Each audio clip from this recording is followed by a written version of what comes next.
Imagine if the hero that was summoned to save the world preferred to have a peaceful life, but while he takes care of his small farm, the voluptuous demon queen takes over the world to the point of unifying every race under her without a way to fight against her. Humans became her slaves and even started to be against the hero. All of that happening while the legendary one is enjoying his tranquil life. The problem is that the queen wants to defeat the hero to prove to everyone that she is the pinnacle of all beings, so she did all that she could to find the legendary hero, but what she found wasn't as easy to deal as she expected. But all of that starts by telling us that this is a world with all races you can imagine, from simple humans to legendary dragons and everything in between. And at this moment, all races are at war with the queen of demons. However, even with the strength of all races against her, a demon army with the queen is easily destroying everything. The beating was so intense that humans began to surrender, causing several rebellions. And it was with the unfolding of this war that Elizabeth, the strongest demon queen in all the history, assumed the position of ruler of the world and of all races. At that moment she sits on the throne, a priest speaks to her. Elizabeth, do not think that you have won. In the future, our hero will come and will completely defeat you. One of her minions comes and kicks him in the head, telling him to respect the queen. This minion of hers is a human who was trained to be the hero, the savior of the prophecy, but he betrayed all of humanity. He takes on a demonic form and moves towards the priest to kill him. But suddenly the queen tells him to stop and asks the priest, "What is this talk of a hero and a prophecy that ends in the queen's defeat? You filthy human, explain what this means. There are more than 1,000 worse ways than death to make you suffer." The priest explains that the prophecy tells that when a hero appears and removes the sword stuck in the ground, it will be the day when humanity will destroy the demon race and regain control of the earth. The sword is there in the central hall. If you want, go take a look. She goes there, stares at the sword, and thinks, so when the warrior pulls this out, I will die. Interesting. Let's see when that's going to happen. Then she prepares her entire army for the arrival of the so-called great hero. And a year passes, then 2 years pass, but then 3 years pass, 4 years, and there's no one left properly guarding the castle entrance. 15 years later, where the hell is the hero who hasn't shown up yet? Life in the city has even returned to stabilize. The races are all living peacefully. Trolls, lizards, humans, elves, all living in peace. And because of this, most people don't even want the hero to return. They are insecure because they know that if the hero returns, there will be a war. A lot of people will die, and they will have to rebuild the entire empire again. Even a faction against the arrival of the hero has been created. No one wants the hero to come. In the hall, the queen asks, "Does anyone have any news of this bastard who hasn't come to kill me?" The elf tells her that she has contacted all the trees, plants, and insects on the entire planet. No one knows where the so-called hero is. The dwarf says he's dumb and can't collect any information. But of all the weapon shops and blacksmiths in the world, no one has heard of the hero. The trader who is now representing the human race says he doesn't even think it's worth worrying about anymore. Probably the hero doesn't even stand a chance against the queen anymore. But the bull demon who is on his side there already warns. Be careful, the queen is not afraid of the prophecy. She wants the prophecy to happen. She wants the hero to come here and fight her.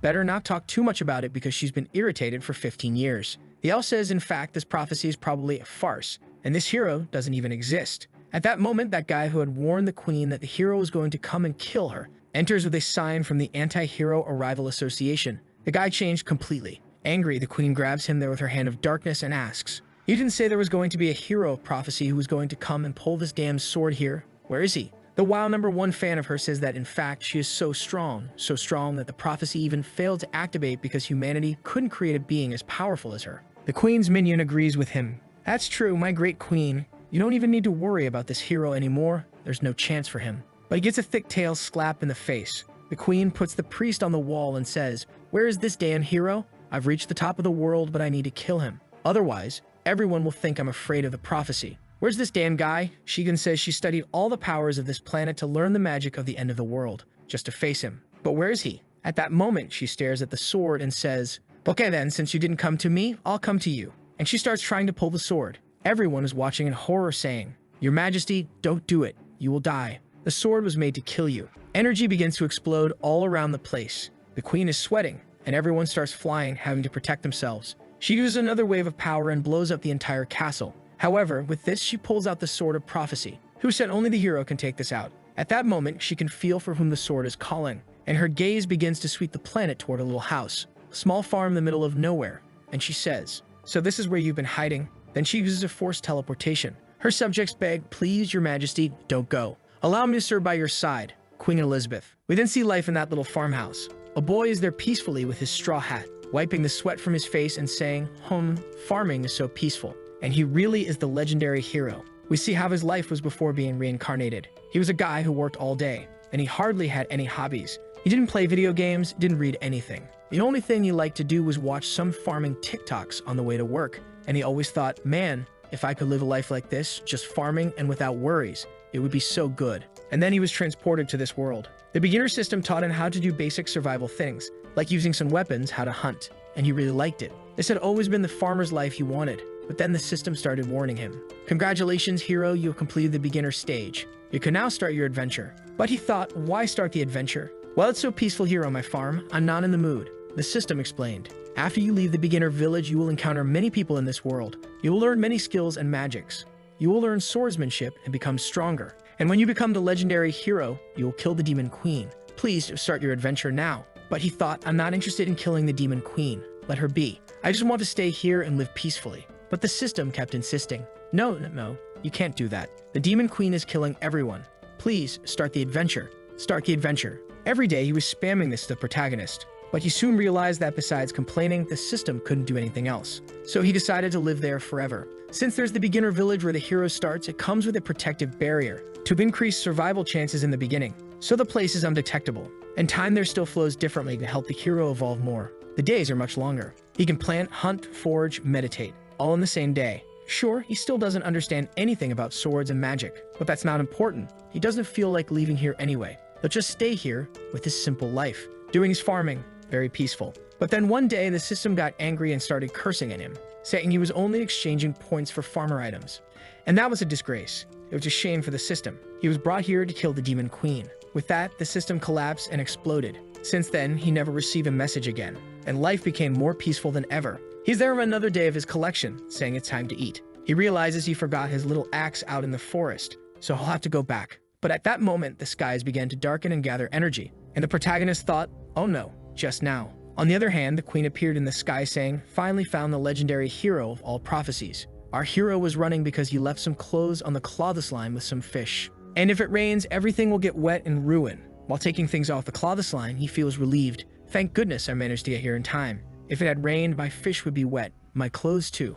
I wouldn't even have anything to wear tomorrow. At that moment, a mechanical dog beside him starts barking. Our protagonist tells him to go inside because it's going to rain. But the little dog nods, indicating for him to look up. Our hero thought, what's that thing up there, son? The queen, hearing this, gets irritated. What do you mean by calling me a thing? He realizes she's getting angry and apologizes. I wasn't seeing clearly. You're kind of far away. The queen decides to check if he's the hero and sends something in his direction. When it gets to his side, it's the sword that surrounded him and went straight to his hand. So it's confirmed, right? He's the hero. On the other hand, our hero is all scared. He doesn't even want this sword, telling her, take it back, I don't want this thing here. The queen, seeing that he doesn't even want the sword, starts getting irritated, thinking, is he hiding his true power? I, Elizabeth, the strongest demon queen in history, I will obliterate you. The protagonist is dying of fear and annoyed because the system had said it was impossible to find him there. The little dog keeps barking at the demon queen, and the protagonist finally understands. Following the logic of the prophecy, it was inevitable that one day they would meet. So there's not much more to say. He drops the sword and walks back home as if he's accepting his fate. I'm going to die anyway, so I'll die peacefully in this house here at least. I've never practiced anything. I have no sword skills. I have no magic, so I'll lie down in this bed and be blown up. However, from the queen's perspective, she interpreted everything differently, as if he had told her that he didn't even need to defend the house, that only his little dog was more than enough, and that she should come at him with everything she has. Obviously, she didn't like that. This cursed hero is arrogant. She immediately sends a bunch of meteors towards the house. However, the little dog starts calculating her power.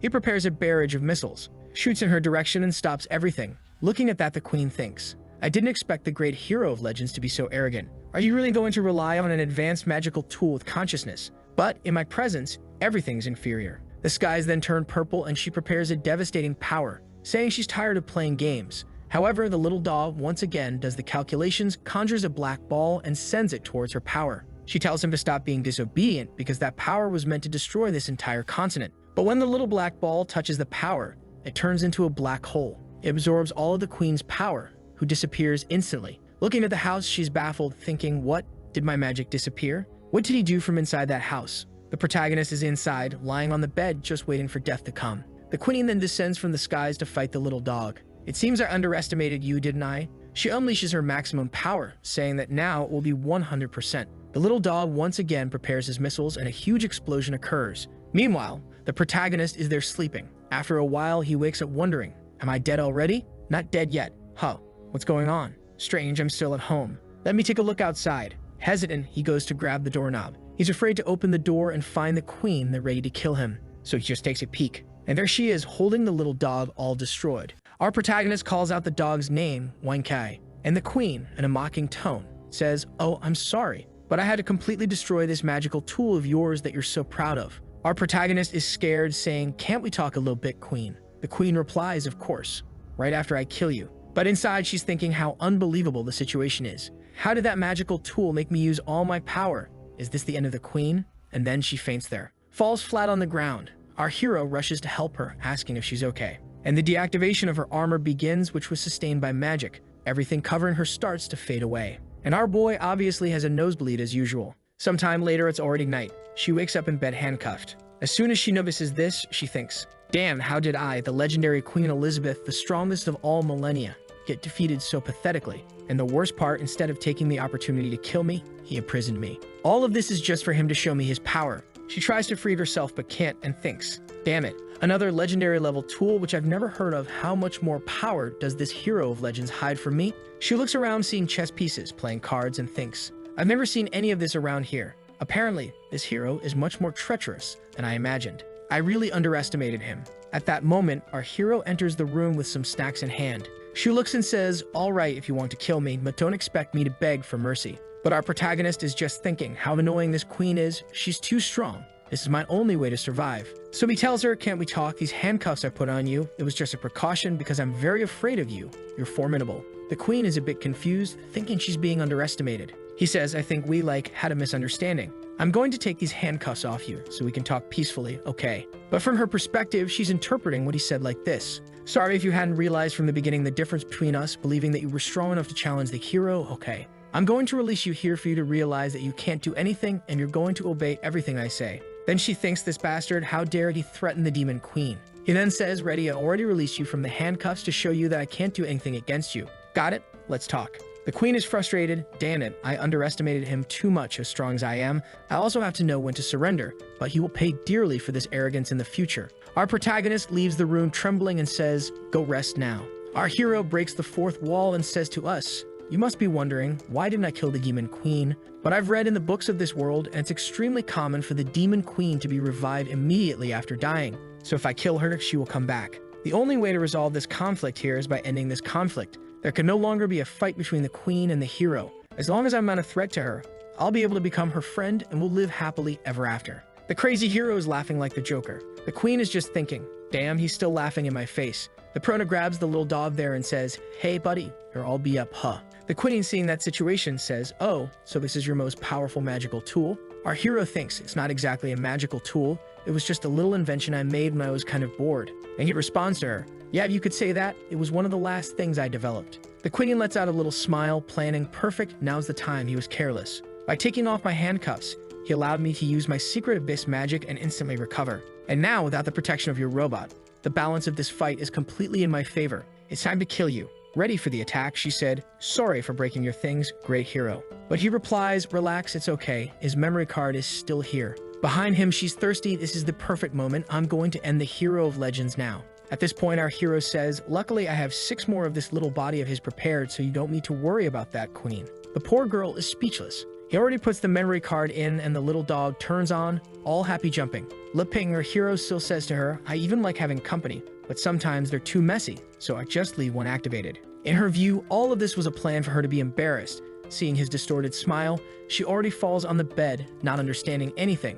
There's no way. It's impossible. Suddenly, she smells something and says, "What's that smell?" Liping says, "I saw you passed out, so I prepared a little meal here to warm you up. And it's ready, all made with the farmer ingredients he grew. But after being a farmer, therefore, the time his level of cultivation is the maximum." The queen looks at the food and says, "Why did you bother with this? Only the weak need to eat. I have transcended, I don't need these things." But she smells the food and ends up feeling like eating. Our hero says, "I myself cultivated all these vegetables and grains. Please try it."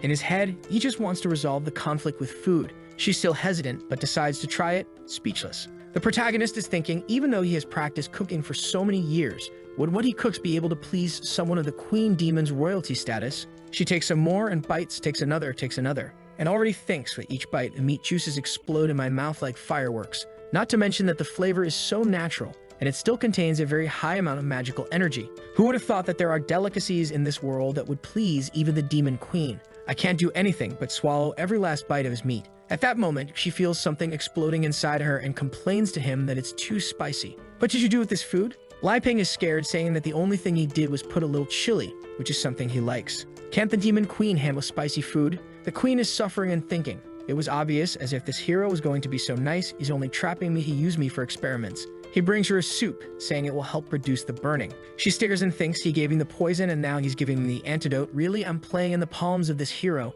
It's such an uncomfortable feeling, though. Suddenly, she transcends and goes to heaven with the protagonist's meat in her mouth. The taste is so comfortable, so peaceful. The war between the Demon Queen and the hero, none of that matters to me anymore. I'm going to forget everything and live quietly, because I finally discovered how insignificant I am. The food has such a high magical concentration that it even evolves her. Getting stronger, she gets confused. She looks at him and says, "Stop pretending. What do you want from me?" Li Ping, feeling awkward, says, "What do you think? I just wanted to do some research to see if the Demon Queen and the hero could live together." But she interprets it differently. In this world, you are the only one qualified to be my research slave. Since I'm the hero, so come here, I will help you get stronger to see if one day you can beat me. Our protagonist asks, "Do you agree with this? I'll keep making delicious food to serve you." While the queen is losing her mind, saying that a knight may die, but not passing so much shame, especially her, Demon Queen. She is sure that the protagonist's plan is to make her stronger to see if she has any chance of facing him. Thinking about it, she turns there, goes to the bed, stands up, and announces, "I agree with you, but there are two conditions. First, I am not doing this because I am afraid of you, but because I want to reach the pinnacle and be the strongest in the world." Li Ping is confused. The Demon Queen, does she not know she can kill me? She continues, "Second, as long as I am here, don't think I will bow my head. I will never submit to you. My dignity as the great queen must never be violated. If that happens, even if I have to sacrifice everything, I will destroy you." Our hero is all embarrassed and says, "Understood. Understood. Okay, let's be friends. Let's stay close to each other." She gives him a stare and says, "It's okay if you want to do research. Feel free. And another thing, if there's anything tasty, give me some." And our hero agrees. A year has passed, and our protagonist is using the legendary prophecy sword to chop wood. While he thinks things have kind of complicated, because after the queen forced her way into the house, he lost the camouflage that hid the house from the whole world. And the monsters that keep passing by there don't seem easy to deal with. But obviously, when they sense the queen's presence in the house, they don't dare to attack. The problem is that he imagines as soon as the queen leaves, he'll probably lose his house. From inside, the queen is screaming angrily, asking why lunch isn't ready yet. In our protagonist's head, he can't let her escape, he needs her protection. Meanwhile, in the living room, the naughty queen is watching some high-quality content. And besides, after eating so much this whole year, she got chubby. She says, "I'm tired of watching these same recordings. Don't you have anything more from that system?" Li Ping responds, "I've told you, the system has been gone for a long time. Come over here, I made lunch." She thinks about getting up, but instead of walking, she conjures two little wings to fly over to the table. She looks at Li Ping and says, "What kind of poison is in these potatoes here? It seems that the more I eat this, the lazier I become." She ponders. This darn guy using delicious food to paralyze me with his slow-acting poison and still trying to lead me to total depravity with these extremely provocative images, deluded. Li Ping tries to explain it's just that these potatoes have a lot of calories, and then by eating a lot, you start to gain weight and get kind of lazy. At that moment, she looks down and sees her belly, but then she conjures magic there, and there turned all the energy from the belly into magical energy, turning into a mega babe. The protagonist is impressed. Can magic be used in this way? She stares at him and says, "Haha, another of your tricks didn't work. Are you disappointed?" Li Ping tells her, "Yes, I am very disappointed now, let's eat already." She looks at the table. He says, "Wow, today's food is perfect. I won't hold back," and starts eating. Li Ping lets some words in the air. "As much as she eats a lot, I always manage to go and make more food, right? And besides, I'll have to get used to it anyway, since we're going to live like this for a long time." Her interpretation, of course, is completely different. "You're still very weak. I'll have to fatten you up a lot before I kill you." So he gets up and says, "I'll get you a dessert." She, on the other hand, can't stand it anymore, thinking the jerk keeps treating me like a pig, feeding me with these magical foods. I've evolved more than 10 times just this year. It's not possible that now I don't have enough power to challenge him. It's time for the great decisive battle. But right at that moment, our hero already gets the little pudding and says, "Here, your favorite here, look." Her eyes sparkle and she goes all happy to eat. The prota thinks even though she's the Demon Queen, she's not very difficult to deal with, you just need the right food. The scene changes to an old man running away with a blonde girl. They are being chased by some creatures in purple cloaks and white masks, who are throwing some powers in their direction, until they get trapped in a magic cage and have to stop to fight. It's the father and his daughter. He turns to her and says, "I'll hold them here." He runs to the city and tries to find a safe place. The daughter replies, I don't want to leave you here and escape alone. But the father retorts, I promised your mother I would protect you until the end. The creatures are already conjuring a massive magic to attack them. The father then says it's time to use the strongest power of all and sends a slash of white light that cuts the enemy who was conjuring the magic in half. But the guy seems to be made of slime and already reassembles. The daughter tries to shoot an arrow, but her attacks just go through the monsters. The father warns, there's no way you can help with your arrows, just run to the city and flee. The monster comes to punch her, but the father manages to defend. But unfortunately, he is thrown far away, hits his back on the rock, and is already all bloody. Almost dying, he says, don't come help me, just run away. Then the creatures begin to gather and transform into a giant monster. The daughter says to the monster, please, I'll go with you. Just let my father go alive. But at that moment, she feels she's about to die. But suddenly, what seems to be a gigantic mammoth appears, crushing the creature. On top of the gigantic mammoth, there's a house. On top of the house, there's an elder ninja frog leader. And on top of the elder ninja frog leader's head, there's a doghouse with the protagonist's little robot. The frog speaks to the dog. Big brother, what are we going to do with these two harmless humans? The little dog replies, don't hurt them. I'll take them back to the master. In the next scene, the girl is waking up at Lai Ping's house, all confused about what's happening, looking around. She wonders, where am I? What happened? As far as I remember, my father was by my side about to die. She then gets up, rushes to the door, and opens it. When she looks, her father is showing some bodybuilder poses to our protagonist, who asks him, wow, how do I get a physique like that? The father replies, a warrior's physique is something fundamental. You have to take better care of yourself, my boy. Lai Ping thinks, so this is the so-called warrior profession that I hear so much about. It's amazing. The little dog is all happy walking around the queen, who, annoyed, kicks him and says, who told you to bring these two here to my house? Stupid dog. The little dog gets all sad and starts crying. And our protagonist keeps squeezing the guy's muscles, saying, wow, you're so resilient. The father says, okay then. If the great Li Ping doesn't mind, I won't hide it either. He then bursts out of his clothes and our hero just admires, while the daughter is thinking, Dad, what are you doing there? Oops. Then she notices the presence of her daughter, and our guy tries to explain the situation. But the demon queen already goes to her and says, there now that you're awake, scram. I'm warning you, I got here first. Lai Ping, trying to calm the situation, says, relax. Let's go inside. He then serves some tea and says, sorry for not having anything to offer you too. It's a rural place and I do everything myself. So it's all very simple. The boy looking asks, Dad, is this the miraculous potion you talked about that cured you instantly? Our protagonist is embarrassed. I think calling this a miraculous potion is a bit exaggerated. It's just a little boiled water with some herbs. The queen is furious on the side. Damn it. Why did this dog bring these two weak humans here? Is Li Ping not satisfied with just me? Am I not enough in this house? The father begins to explain the situation, saying that he was completely unconscious and vaguely remembers. But he remembers the dog bringing him, and then when he took a sip of the drink, he transcended instantly and was completely healed, becoming stronger than ever, and says, daughter, if it weren't for the great Li Ping, I could never see you again. She looks at the tea and thinks, wow, but this here is so precious. Can we really drink this? Our hero says, you adventurers are so humble, but relax. You can drink it, no problem. They thank him and start drinking. Instantly, both transcend, going through a myriad of events, ending up in the cornfield, crying on the ground, birds flying around, a circle with an alien ship passing by. Both are confused, and the father instantly goes from a 3-star archmage to 4 stars, and the girl goes from a 1-star mage to a 1-star archmage. The father turns to his daughter and says, girl, our level has advanced instantly, and she replies, indeed. I even feel that the elven blood from my mother's lineage was awakened by this drink. New ears grew on my head. I really checked and she didn't have elf ears before. The two are dismayed to realize how much stronger Lai Ping is. For them, that is an unattainable power. They even get demotivated. The protagonist looks and says, relax, I'll serve another glass for you. The father crying says, it's okay, Mr. Li Ping. It's enough.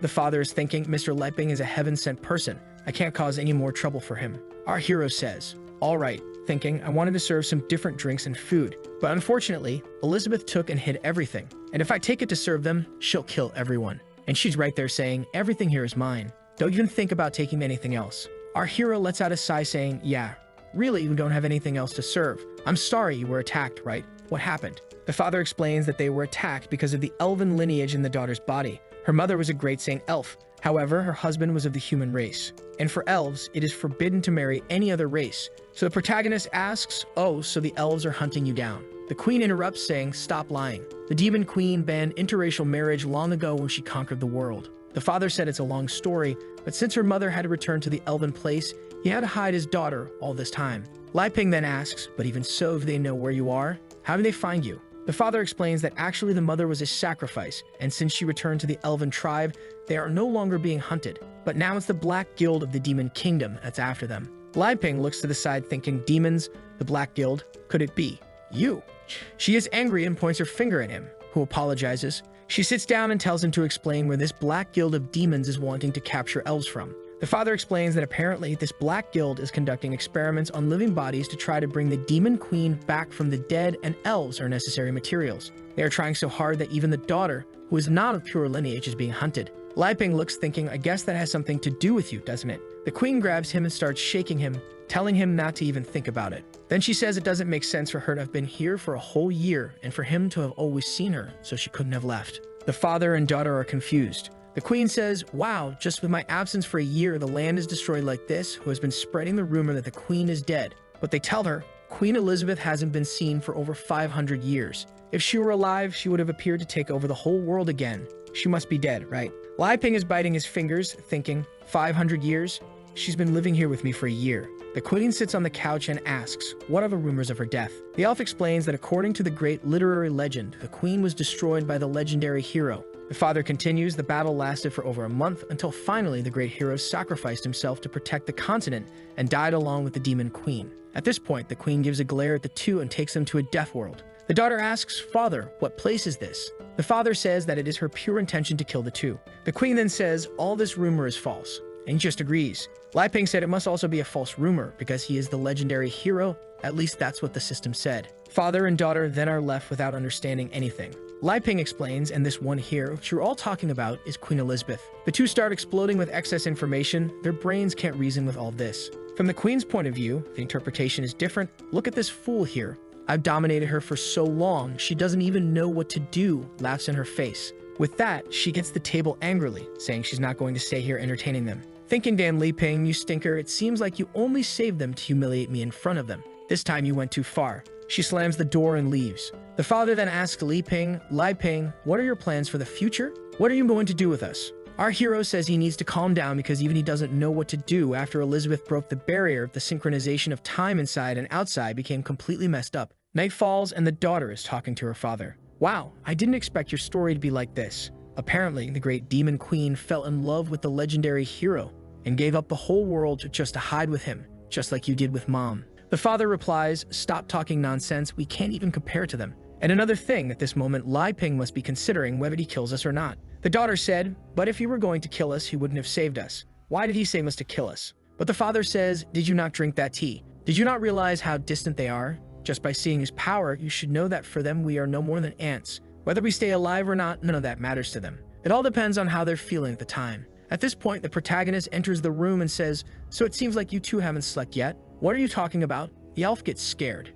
If you haven't slept yet, how about we play some cards? The father plays some cards. The three are then sitting around a candle.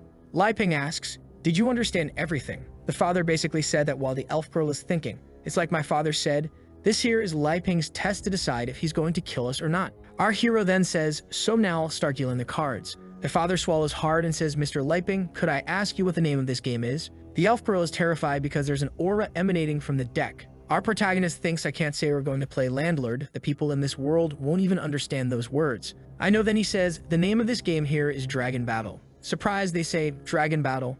Elizabeth, who is nearby disguised, also gets confused. Dragon Battle? What does he want to do with them? Lai Ping explains, you two brave heroes have to join forces to defeat the dragon. We'll decide who the dragon is and who the heroes are based on the cards we draw. The father and daughter stare at each other, both thinking this is definitely a test. Nasserim then says, I'll start dealing the cards now. Remember, choose very carefully. Lai Ping pulls his hand, I'll take a look at my cards first. The father looks at his son and says, we can't hesitate now. Draw your cards. All right, there's already a weird mana coming out of the deck. She then draws a card and the two are taken to another dimension. The poor girl is staggering, leaning on the ground thinking, this isn't good. Just by drawing a card, my mana was completely drained. I'm powerless. She looks at her father and says, I'm sorry. And he replies, it's okay, my daughter, leave the rest to me. Lai Ping asks, you want to be a dragon? He stares at his hand thinking, even though I don't have many big cards, it's still a pretty good hand. Not to mention there's a king. This isn't bad at all. It can win. The father and daughter say they have no intention of being the dragon. Lai Ping, on the other hand, is having fun. If I can get another 4 and an ace, I'll have a winning hand. He asked again, are you sure you don't want to? They reply that they don't. Lai Ping says, since that's the case, I won't be polite. And he puts his hand on the deck and draws 2. Then he throws an 8, a 10, and a queen. He is dissatisfied with the cards he drew and looks disappointed. The father thinks, what happened? We didn't do anything. Is Mr. Lipping dissatisfied with our performance? Nosa then says, I'll start with an 8. It's your turn, Uncle Beerus. Uncle is already sweating cold. If we can pass this test, he'll spare us. I can't give up, but I'm feeling. Every time I play a card, it costs me a few years of my life. My life force is being drained. Trembling, he says, I play a jack. The daughter says, Father, but he interrupts, saying it's okay. Leave it to me. She then says she'll pass. Lai Ping thinks about their strategy. Besides the royal flush, they can make a sequence from 7 to the queen. Only the 10 and the jack are left. Should I break with the pair? If I do, they'll play a 2. Thinking of various strategies but unable to come to a good conclusion, he says he'll pass too. The father asks, are you really not going to play? Lai Ping says no. The father is confused, thinking, this Lai Ping, he's making me play these cards to consume all my life. Since that's the case, I need to get rid of all this as quickly as possible. He then plays 2 queens, 3 6, 3 7s, according to the rules. This combination of cards is called Flying Dragon. I don't know what's going on, but it seems like all the life energy from his leg was drained. The price for this was a leg. The bigger the cards, the higher the price to be paid. A flying dragon appears between them and both are confused. What is this? The creature then uses a power and hits Lai Ping on the head. Elizabeth watching everything. The father is afraid, thinking he made a wrong card combination. I just offended the legendary hero. But our hero is very calm and says, well played. The father says, it's your turn now, Mr. Lai Ping.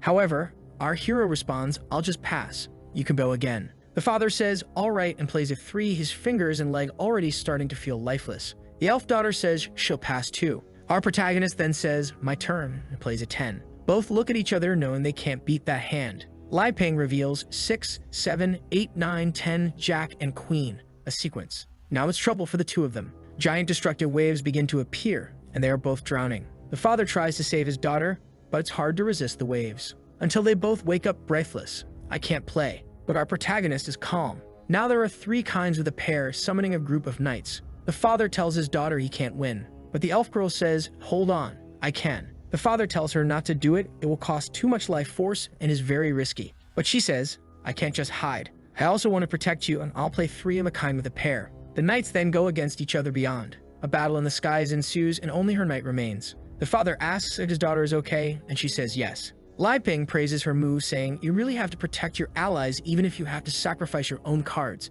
The most important thing is that determination. Our protagonist thinks, I didn't expect them to learn how to play cards so quickly. The father looks at his dwindling hand. Determination? At that moment, Lai Ping says, now it's too late. The father and daughter are scared of Mr. Lai Ping. Elizabeth thinks things are getting bad. This aura is frightening. Our protagonist then plays 2 jokers. The dimension begins to shatter and a killer clown appears above. Elizabeth seems to recognize what he summoned, saying it's a 3-star demon, a clown king. He was about to attack the other 2, making a heart. But then he notices Elizabeth and says, what are you looking at, huh? Turning the heart into a knife. You better be careful, or I'll kill you. Elizabeth tries to defend herself. Who do you think I am to belittle? But she's angry. All this time she's been absorbing everything the protagonist has been doing for her, and theoretically giving all the possible energy. But she just reached the 3-star level. But this creature that Lai Ping summoned is a 3-star demon. She's confused. How can he summon something of the same power level as me so easily? The father looks at his daughter and says, Elif, I'm sorry, but I don't have this power. It's okay, Gad.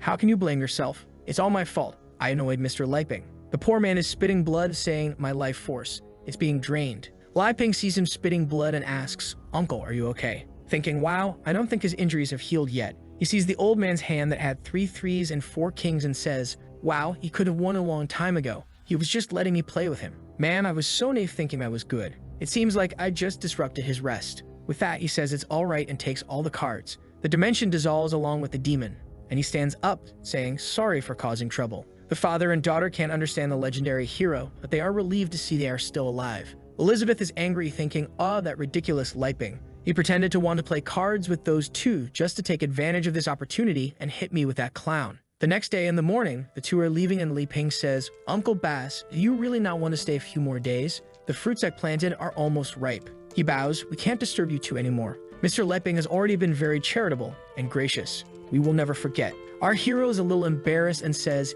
it wasn't that serious. The father says, don't worry. After we leave, we won't tell anyone about what happened here. The elf girl with presents in her hand asks Mr. Lai Ping, do you still want to give us something so precious? But he says, it's just a little tea. No problem. Approaching the old man, he puts something in his hand and says to him, "Oh, and here's something for you too. A memento for you, uncle." The father looks to see what it is, and it's the deck of cards. Li Ping says, "You can keep that. My card skills are very bad. I'm not cut out for this." Then Elizabeth appears, saying, "Hey."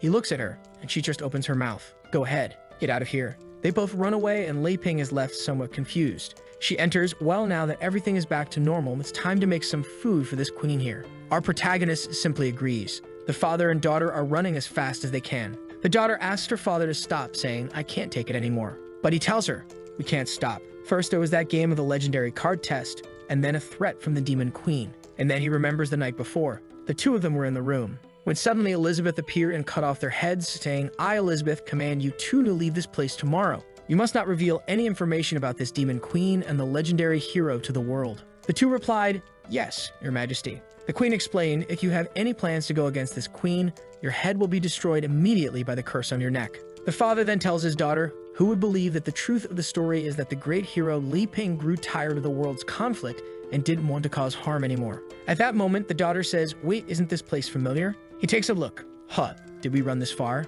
The little dog nearby thinks, bringing them here should be enough for them to stop bothering the master and that evil woman.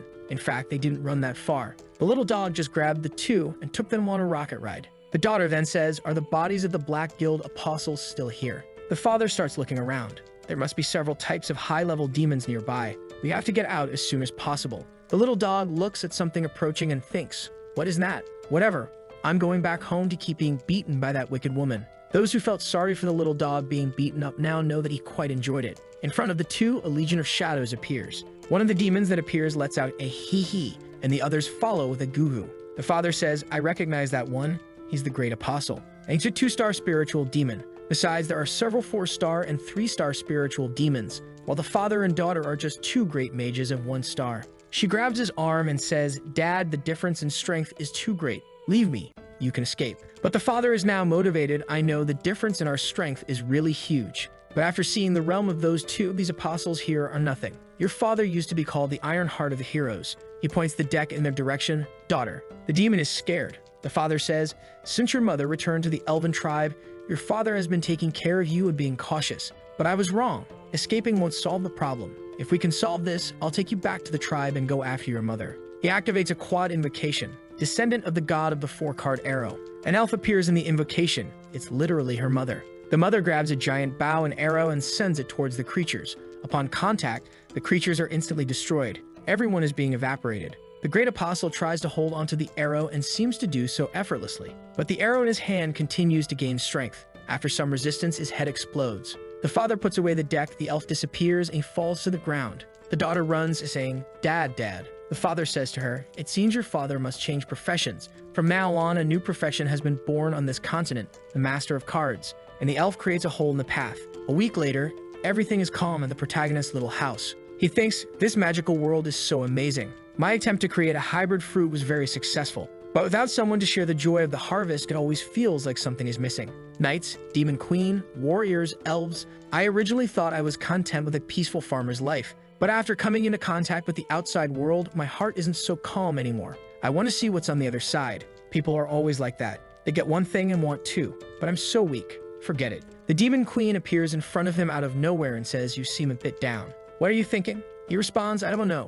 I guess I wanted to go out and see some things, but never mind. I'm too weak.' She gets excited. 'Finally, you're interested in leaving this place? Well, come with me on a trip.' But inside, she's thinking, 'I understand that the outside world isn't comparable to you, but your attitude there is already too arrogant.' Our protagonist, hearing the invitation to travel, is surprised. Really? In his head, it's a completely different story if I'm out there with the protection of the demon queen. She tells him to stop talking nonsense and change clothes quickly. The two then put on their adventurer clothes. The queen says to him, 'Wow, I have to admit, not only your cooking skills, but your sewing skills are also impressive.' He replies, 'Of course, those are my specialties.' Meanwhile, the little dog is barking there, wagging his tail. She snaps her fingers, creates a teleportation, and says, 'Well, let's go. We'll reach the nearest city.' Li Ping is impressed. 'Wow, what a convenient ability.' The two then start heading towards the portal, but he says, 'Wait a minute, Elizabeth.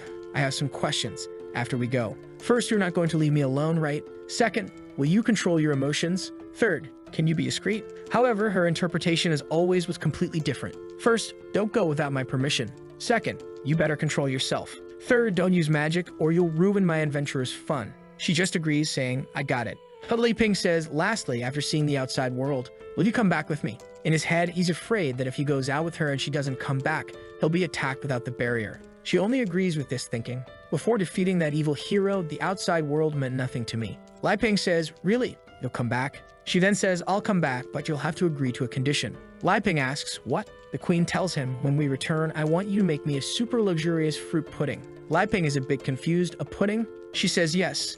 Any problem? He says no, and they leave. The two leave, and the protagonist's little dog stays there. They enter the portal and appear in the city of Bolster. Several knights, creatures. Our protagonist is impressed. Wow, this place is amazing. It's like I've entered another world. Look over there, Elizabeth. There's even an equipment shop. And wow, look at this. They're selling ingredients, but this doesn't seem to be just pork. He starts going to all the stalls happily. However, Elizabeth is thinking, 500 years have passed here, but it seems that the changes weren't that significant. Our protagonist, looking around, thinks, this doesn't seem chaotic at all compared to how the old man described. She's feeling proud. This is because I established a very strong foundation here during my reign. In the original world, various forces were in conflict and the situation was chaotic. But I used my absolute strength to suppress everyone and establish a set of rules that made everyone treated equally. So I was the one who really saved the world, not the so-called legendary hero. After this speech, she looks to the side, and where's the so-called legendary hero? He's more interested in a little girl there selling teddy bears.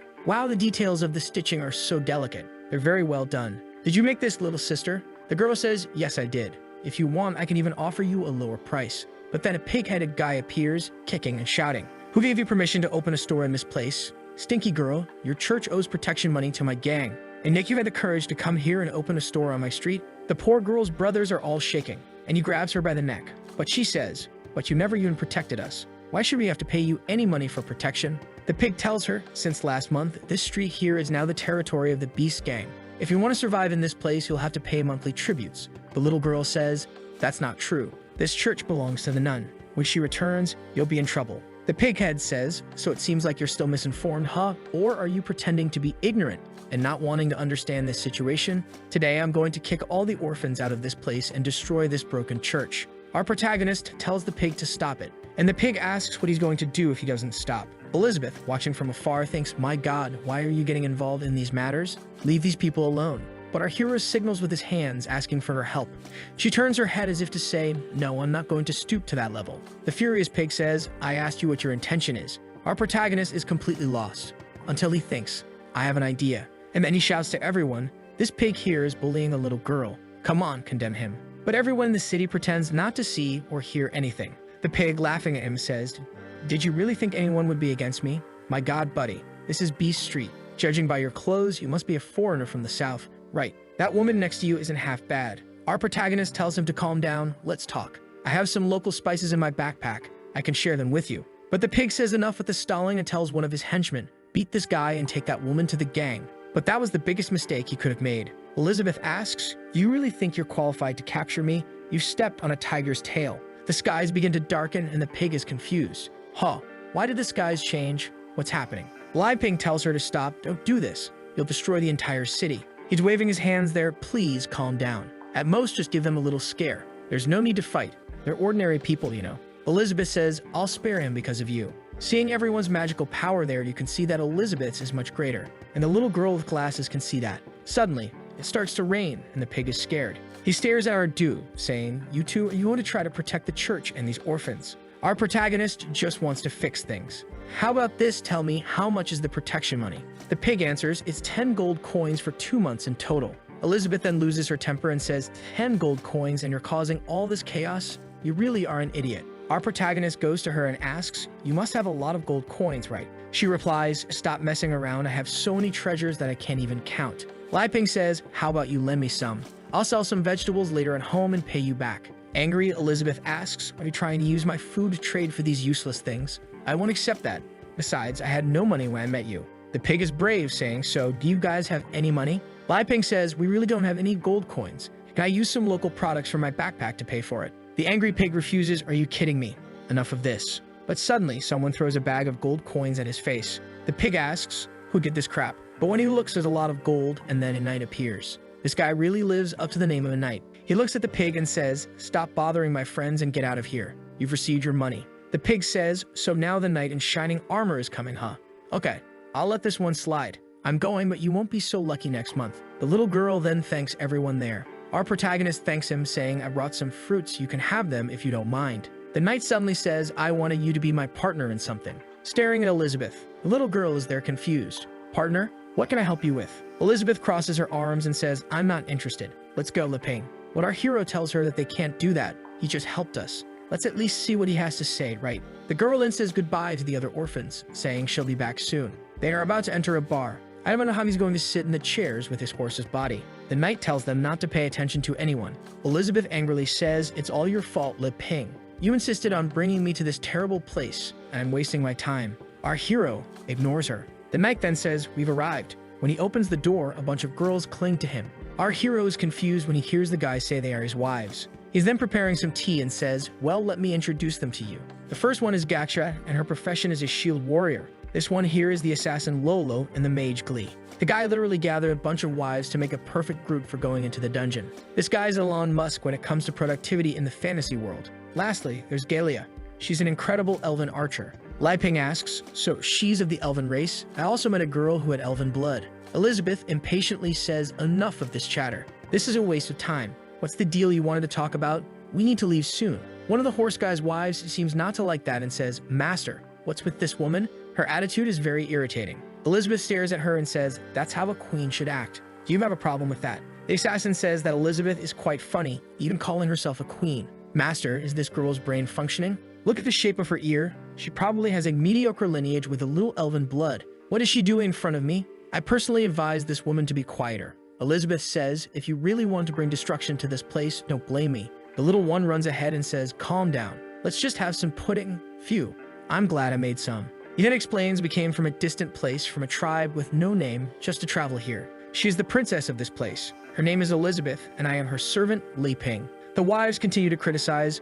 No wonder you act so weird. Apparently, you're the princess of a place that has never even seen the world. Your name is Elizabeth? You must be from a terrible place that worships that demon queen, right? Our hero asks them to stop, let's take it easy. She's still adapting to cultural differences. The knight then says, well, let's talk business. I want to invite you three to join a treasure hunt in a dungeon. But he's thinking, that demonic aura she emitted on the street is not something a queen of an isolated tribe should have. Could it be? Liping is curious. A dungeon with treasure? And then he asks the girl next to him, do you know what that is? She explains, dungeons with treasure are dimensional spaces created by ancient magical entities. They usually have a lot of valuable things, but they're all very well hidden. Liping says he understands. The knight says, that's right, and I spent a lot of money and effort to get the information about this place. However, the condition is that to open the barrier, we need at least 8 people. Our hero then says he understands, you just need someone to complete the numbers. The orphan girl starts counting 1, 2, 6, 8. Wait a minute, is there any way I don't have to go?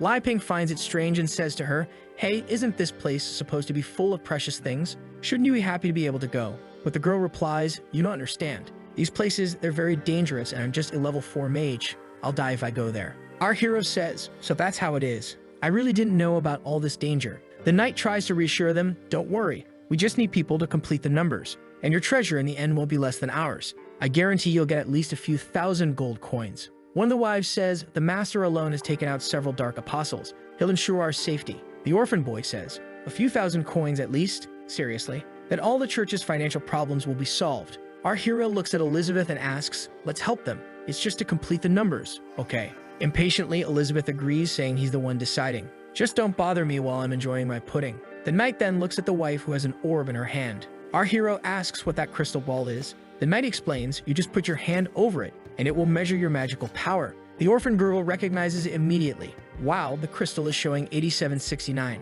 That's at the level of a demonic spirit. The knight tells them, so my magic level is already at 4 stars. My wives are also all great mages, 4 or 5 stars. Since we're forming a team, it would be good for us to cooperate well and get to know each other better. The orphan girl then places her hand on the orb, and it shows 300. One of the wives says, 300? I had a higher value when I changed professions for the first time. The girl apologizes, saying her level doesn't go up. Our hero says, I want to try too. He thinks to himself, well, I never learned magic during all these years, but I'm the so-called legendary hero. My potential shouldn't be that low. He puts his hand on the crystal, concentrates, and it shows 0. The knight is even confused. 0?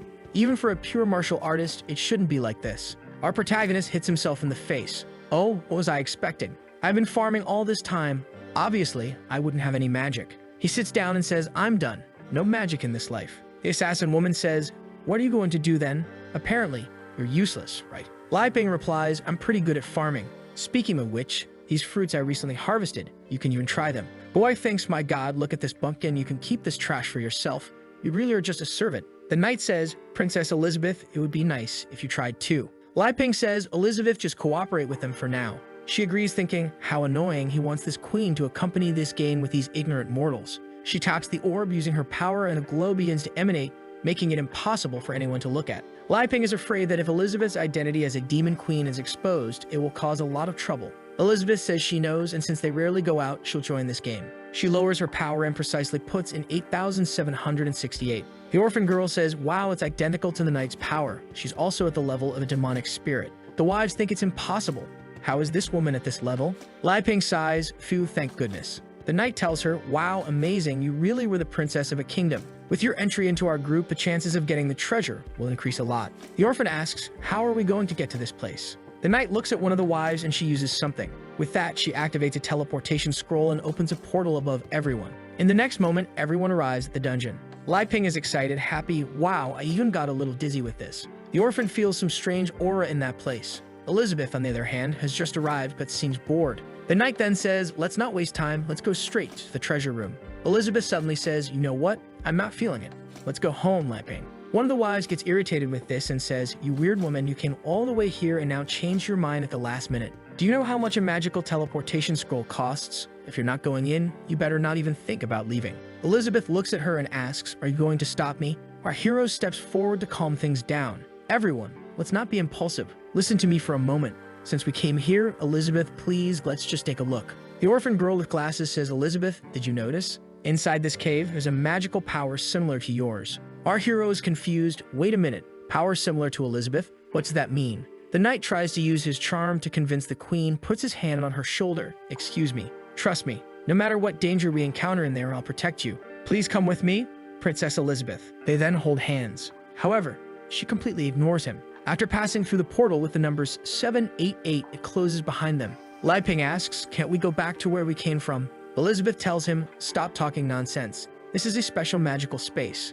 Unless you're stronger than whoever created the barrier, it's impossible to leave. So unless you find the target of this place and complete all the requirements to break the barrier, no one can get out of here. The wives say, as long as we're with the master, we'll solve all this. But obviously, none of them like Elizabeth very much. The orphan girl asks, what are we going to gain from here again? She's told not to worry too much. Of course, it's treasures and gold coins. You won't be left behind either. Seeing that there are many paths, the orphan boy gets confused about which one to take. But he concludes, Elizabeth is here to ensure our safety, so it doesn't matter, let's just venture forth. The assassin wife says, Master, should we split up? And he replies that for now, it's better not to. He then tells Li to use an ability. She agrees and raises her hand, releasing a light that starts spreading throughout the dungeon. She's confident, thinking, learn how to find the best path quickly. But Elizabeth finds it ignorant and continues to spread power until she collapses from exhaustion. The knight then asks, what's the structure of this maze? But she replies, Master, this maze seems to have no end. I've extended my magic to the maximum and still haven't found any edges, no end.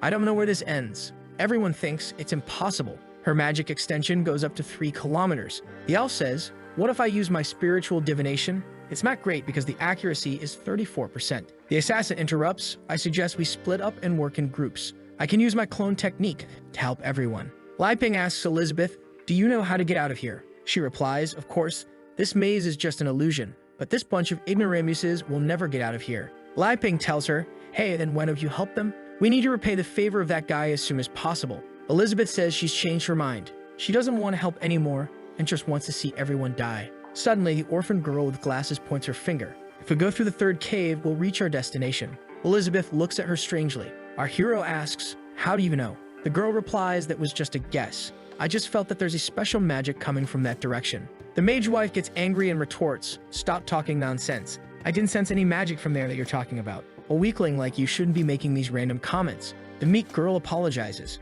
The wife then says, even though I haven't explored everything, I'm sure the last passage is the one with the fewest monsters. Let's go that way. The knight asks everyone, what do you think? The assassin says she prefers to still split into smaller groups. And the other one says, I prefer that we listen to Glee. Even if we go to the wrong place, at least we'll stay together. The machine then asks the knight, please master, trust me. The knight then says, we'll stick together and go to the last cave. At this point, the orphan girl says, no, you can go anywhere but the last cave. She then summons her rabbit puppet and sends it in that direction. As soon as it reaches the mouth of the cave, it closes with its teeth and crushes the puppet. Our hero is curious. What was that? Ah, Elizabeth says it's just a parasite beast. We usually find this inside giant monsters. The assassin stares at the mage and asks, didn't you say there would be fewer monsters there? The people in the knight's group are all confused and lost. Elizabeth then says, let them suffer alone. Let's go. Lai Ping tells her, it would be better if you could lead the way then. She just starts walking. The girl with glasses says she's not sure if that's really the right way. The assassin looks at the knight and says, Master, should I use a clone to follow them and gather information? The knight replies, she just saw the horror of that killer worm. She wouldn't be able to make such a choice calmly without being confident. It seems Elizabeth's background isn't as simple as it seems. We'll follow them. And with that, everyone enters the same cave. And inside, there seems to be a lizard with a golden eye. In the next scene, we see the sneaky horse killing a bunch of creatures. He asks the wise if they're managing, but the poor things are having difficulties. It's not easy. While our kid is hiding behind the bulky one there, he asks, is Elizabeth safe? She says his acting is ridiculous. The little magic-like thing says, it's all your fault. Look at the path you made us take. It's full of monsters. Elizabeth, who took the potion of deliciousness because she's getting thicker with each chapter, says, the more magic in a place, the more creatures. That's basic, didn't you know? The little magic thing says she knew. She's just angry because Elizabeth's just standing there doing nothing. Elizabeth says she's standing there because the little magic thing said she'd handle everything, so handle it. The night horse says, Glee, calm down. Looks at Elizabeth and says it's an honor to escort her. Now the mage is even angrier. This cursed one is embarrassing me and even seduced my master. Then the archer asks, Master, why don't we rest a bit? The battle was very long. However, Elizabeth says, no one here will rest. This queen doesn't have time to waste with you. The assassin wife says, if you're so good, why don't you continue alone then? Obviously, everyone agrees with that. The horse says, Miss Elizabeth, please listen to me. It's better if everyone rests and stays together in this place. Let's at least drink some elven potions to recover our stats. Lai Ping gets curious, elven potion. Elizabeth stares at him and asks, what, you want to drink this? He replies, I've never drunk it, I wanted to try, you know. I don't know what it tastes like, maybe it will inspire me to create different things. Elizabeth thinks this damn kid is so used to eating good stuff that now he wants to eat garbage, but okay. Around the campfire, the little magic thing is saying, wow, this elven potion is so good. The buff one next to her says it's good indeed, but she's more concerned about how long it will take to find the treasure. Gilia, who is the elven wife, says, this one is my special potion already going towards Elizabeth. You can increase any kind of status just by drinking it. If you're so powerful, you don't even need it, do you? The knight tells her, Gilia, don't be so rude to her. She apologizes there and throws a little potion. The queen takes it without caring much and throws it into our protagonist's hand. He asks, Elizabeth, don't you want it? I'll drink it then. Already drank it all. However, our kid immediately throws up, damn, the taste of grass is so strong in this. You can't drink this. Do you want it for yourself, Annie? Annie says, sorry, Lai Ping, I haven't used much magical power, so I don't need it. Obviously, Gelia didn't like that and says it was a waste to give such a good potion to idiots like you. Elizabeth then throws it on the ground saying, all right then, I'll spend this on you. Now Finna got angry shouting, wait, what did you do with my potion? Elizabeth is very calm staring and says, what do you think I did? Lai Ping goes to the backpack and says, calm down, no fighting guys, I have something for everyone. Let me find him. Hold on, he then shows some bananas and says, I've been wanting to share these with you since then. Finally, I have the chance, here you go, already giving it to the knight. Everyone takes it, sort of thanking, and he hands an apple to Annie. She gets all emotional receiving something. Lai Ping gets scared. Why are you crying, Annie? It's just an apple. Annie asks if she can take it home. The orphanage folks haven't had fresh fruit for a long time. Lai Ping says he understands, of course. He then goes to get more so she can take it back for everyone to eat. But Glee and Gelia throw away and squash the banana, saying that doesn't compare to an elven potion. The knight says he'll only eat it to fill his stomach.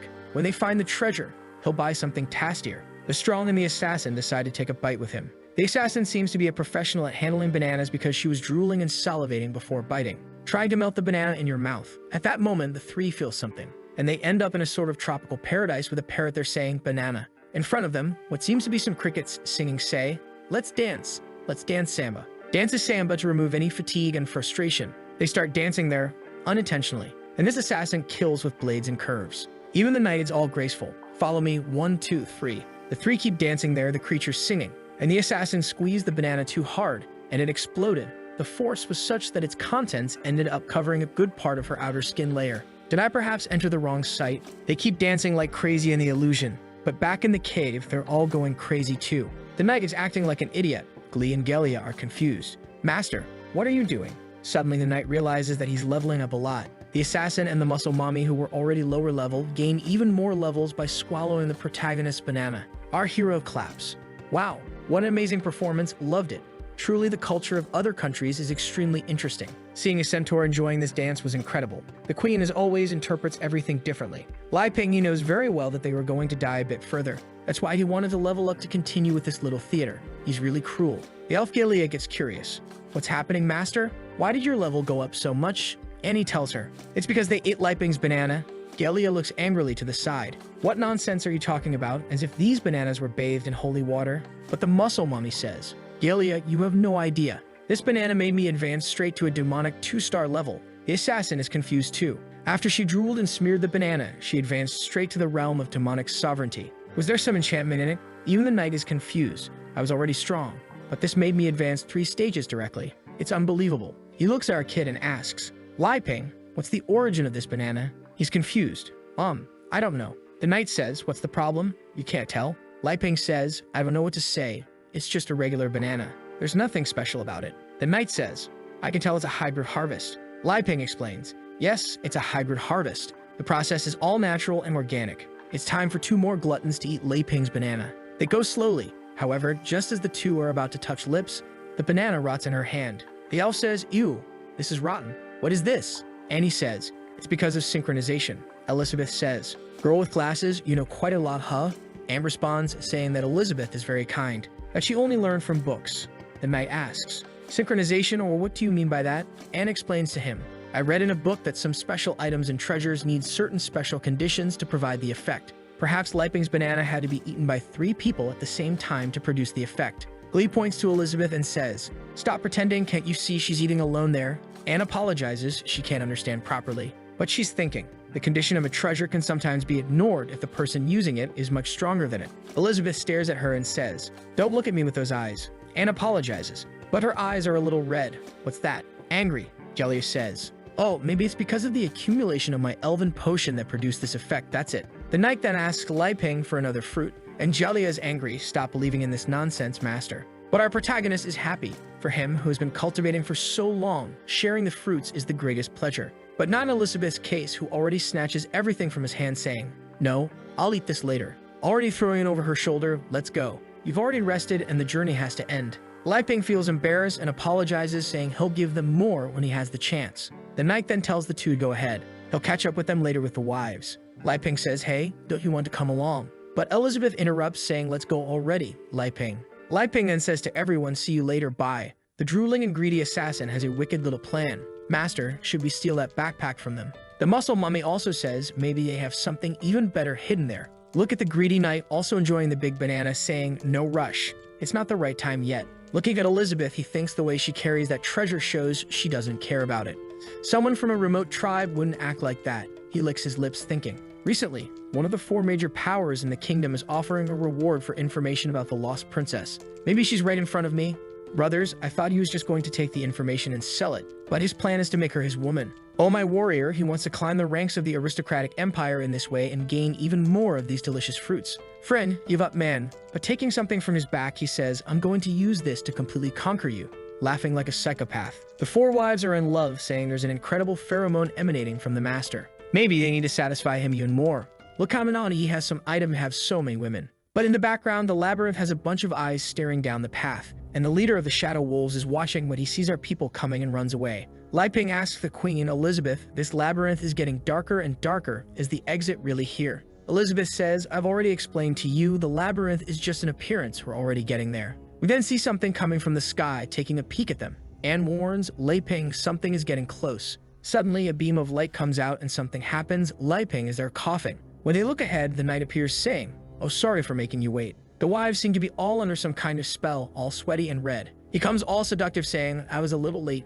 Forgive me, Miss Elizabeth. Can I serve you for the rest of my life? You can even sit on my back if you want. She just interrupts him saying, get out of my way. You're not even qualified to be my mount. Elf Gilead gets angry. You're arrogant, shameless woman. How do you treat my head cut off? From one moment to the next, the elf died. Everyone's pupils shrink in shock. Some rocks start falling from the ceiling. When they look up, there are some insects coming down. Lai Ping asks, what's this? From the sky, what's coming is a dragonfly with Gelia's head already being swallowed. The creature stomps on the wall, then goes to bite Elizabeth, who just looks, and the creature explodes in front of her. Anne is crying scared. Lei Ping takes the opportunity to run and cling to the voluptuous queen. "You devil, look where he's going with his face," saying it's a matter of life and death. "Elizabeth, what are we going to do now?" Elizabeth takes a little look and thinks, is he trying to test human nature? Letting the selfish and arrogant ones die first by destroying themselves. Apparently that's it. The dragon fleas are flying back and forth. The muscle mommy grabs the carriage as Defense and Glee conjures a protection spell. Lei Ping asks, "And what are we going to do here?"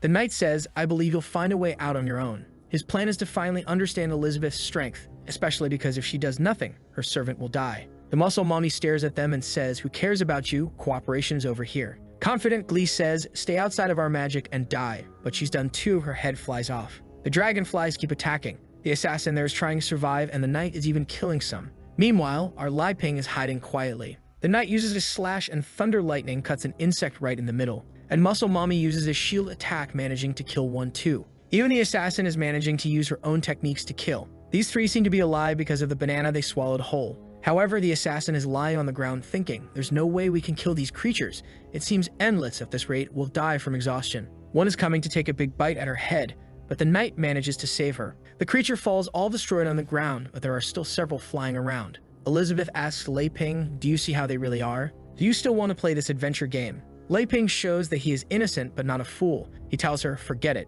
It's time to go separate ways," thinking this world outside is truly unpredictable. "Maybe staying on my farm in the village is the best thing to do." Elizabeth smiles. Look how he acts. First, he made them suffer. Then he determined if they had any value to deserve to be saved. And now this is the third step, abandoning them here. She looks at him and says, "Get ready to leave." He's confused. "Leave? Have we arrived already?" She says it's just ahead, and they start going. Then a creature comes to attack them. But Anne takes a look, and her little bear comes out punching and explodes the creature. Suddenly, her little bear turns back into just a bunny, and she's confused. "Hey, what happened?" Lei Ping turns around. "Hey, Anne, come on," she says. "Oh, okay." Elizabeth touches the wall, forming some waves, and says an incantation that opens the way. In front of them, a giant gate appears. Lei Ping says, "Wow, so the exit is this giant door that starts to open with a golden light." Elizabeth goes ahead, telling them to come quickly. From afar, the knight looks back, and our Lei Ping also looks at him. And he says to Anne, "Let's go." And with that, they're gone. The knight, who was facing the creatures until now, says, "Come on my back, and let's try to escape."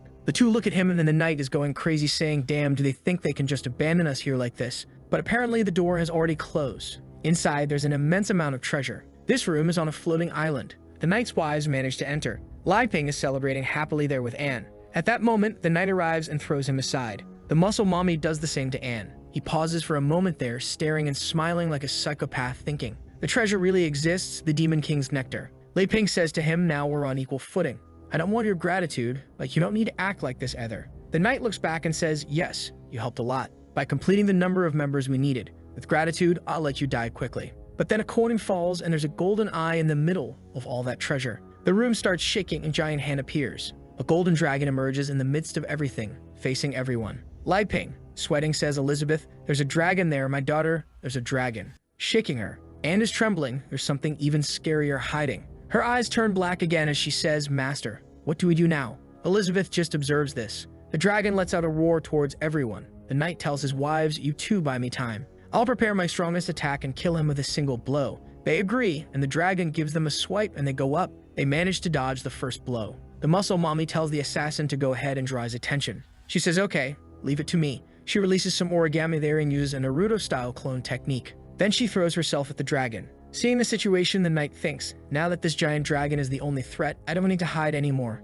I'll gather all my energy and use my best move." Quick thunder cut, already charging up, getting all electrified. Lolo's clones are using assassination techniques, but nothing's happening. The plan was to use this technique to create a weak point, but it's not working. The muscle mummy says, "Relax, let me handle this." And she uses an explosive shield transformation, throwing the shield with some torpedoes straight up at the dragon, hitting its leg. She feels confident seeing it hit, thinking it worked. But the big dragon is just staring at her, intact. It raises its paw, she's confused, and then it crushes her. When it raises its paw, there's just her remains all crushed there. The assassin says, "Sister Gakshak, what happened?" She uses the Shout 1,000 Clones technique, and darn it, to be happy, I only needed 2 of these 1,000 in my room. She's confident that even if she can't cause damage, she can distract him. However, the dragon takes a look, flaps its wings, gathers all the coins, creating a sort of golden whirlpool. Her clones are all destroyed, and the tornado starts shooting the coins like bullets in every direction. The coins are flying, almost hitting our guide, but they're not hitting. Elizabeth looks at him and says, "Are you so calm? But that's expected of you, isn't it?" Li Ping is thinking, "Darn it, I almost died." The dragon keeps spinning. At that moment, Anne takes a look and activates the dollhouse invocation. But what appears is a giant bear in front of them. Now it's protecting them from the bullets. The assassin tells her clones to protect the master so he doesn't stop the conjuration. She manages to save him and is happy. The dragon takes a look and sends a bullet right in the middle of the forehead. Man, headshot. But at that moment, the knight finally completes his charge. Thunder cut 300%. He goes up saying that not even a spiritual demon could block it. However, when the smoke clears, it only made a slight scratch on the neck and his sword shattered. He looks at the broken sword, confused what's happening. The dragon once again takes a look, lashes its tail, and sends him flying, destroying the entire room. Now he looks at our trio. It's a 4-star golden dragon from the demon sect. Li Ping and Elizabeth are standing with their arms crossed. He says, "Elizabeth, the poor guy is thinking the centaur died from a tail lash. I think I'll have to use my trump card, right?" Elizabeth looks at him. "Okay, what are you going to do now?" Li Ping says, "You can act now." She's confused. What? Has he already figured it out? I don't know what, but there's a plot twist going on. Li Ping tells her, "If you don't do this, I think everyone here will die." Well, he'll die, right? That's why he's scared. Elizabeth angrily says, "Don't order me in front of other people." She's thinking he's trying to use my mount to threaten me. I can't believe it. While Anne is saying the real terror hasn't started yet. I don't think we're getting out of here. At that moment, Elizabeth puts her hand on her head and says, "Jinju's bloodline. Show me what this kind of magic is about." Anne's eyes activate that effect and some memories start appearing to her from the orphanage. From when she had dinner with the children to a day when she was sleeping, and when she opened her eyes, the woman was staring at her with a sinister smile. Next scene, those evil creatures went to the orphanage to attack everyone.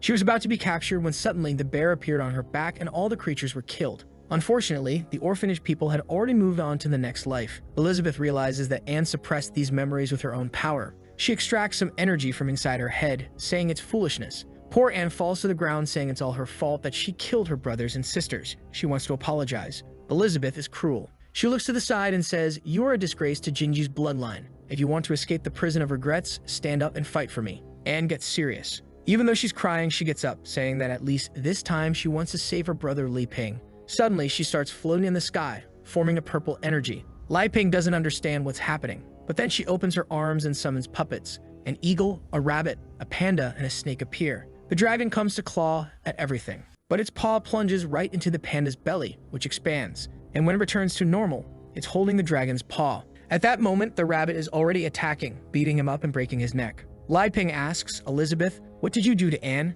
Why did she change so much?" Elizabeth says she didn't do anything special, just made her accept reality. The rabbit is going up and Annie is now motivated. Smoke rises, and when everything clears, the little bunny is also clinging to the dragon's paw. Now the two are holding him. The snake then comes and starts wrapping around the dragon, crushing it. The dragon once again flaps his wings to summon that golden tornado. However, this time the eagle cancels out his tornado with hers. Li Ping, impressed, asks Elizabeth, "What's this Jinji bloodline thing about?" But suddenly he's pulled and thrown to the ground. They took a light cut. The knight appears almost dead. But he stole the fruit backpack and is saying, "Ah, now." Elizabeth looks, this trash isn't dead yet." Li Ping is shouting in the background, "Hey, give me my backpack back." He with a psychopathic look says, "Now your trump card is in my hand. All these kingdom fruits are mine. Eat the pineapple, eat the orange, eat the grape." Li Ping is confused. "What are you doing, man? Don't you think it's too late to eat now?" However, he swallows everything and starts emanating an aura, saying it's coming. His body begins to mutate, tremble and rolling. He goes crazy, getting mega muscular, saying he's feeling unprecedented power, and now his level is with a question mark.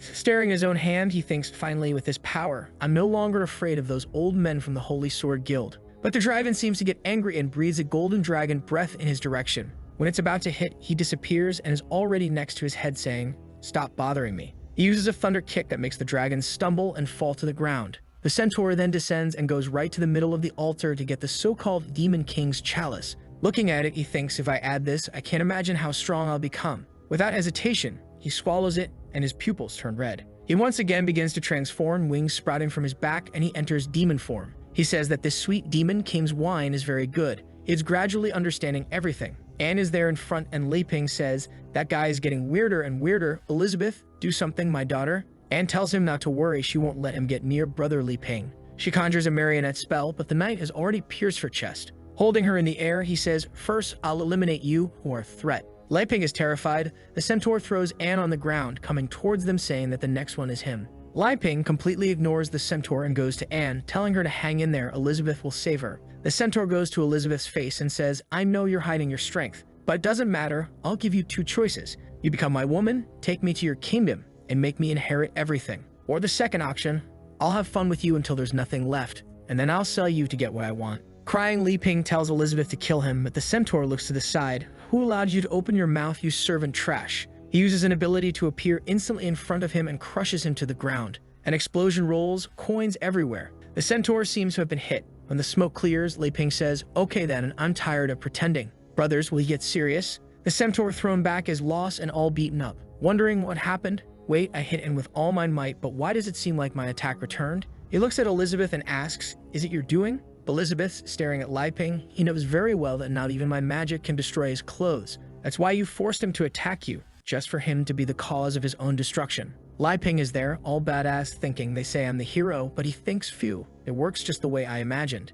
As long as I give Elizabeth a lot of delicious food, she will protect me whenever I need it. As long as I'm useful to her, she won't let me die. No matter how dangerous the situation is, wanting to kill me is the same as wanting to leave her without food. There's no way our boy finds out he's too strong. The work ends on the spot, man. He's going to become a Saitama 2.0. The centaur says, truly unsettling. You're quite proud, but I only use half of my strength. Woman, you rejected a centaur as powerful as me. You could have had fun, but chose to reject me. Then he charges. So this is your choice then. Elizabeth remains calm. Midway as the centaur speaks, I want to see you reflect my next attack. Something's already coming from his left, hitting him hard, slamming him to the ground. Elizabeth looks to the side and asks, finally awake. The centaur is completely shattered on the ground and nothing left of the guy. From the shadows of that place, a golden dragon begins to appear. The centaur realizes that there is the true form of the dragon. What he killed was nothing more than some crumbs of power. He reabsorbs his old dragon body and Elizabeth says, using your tail to pet, I used to play with you like that too. It's the true void dragon, a golden dragon queen from the demon king's realm of the star.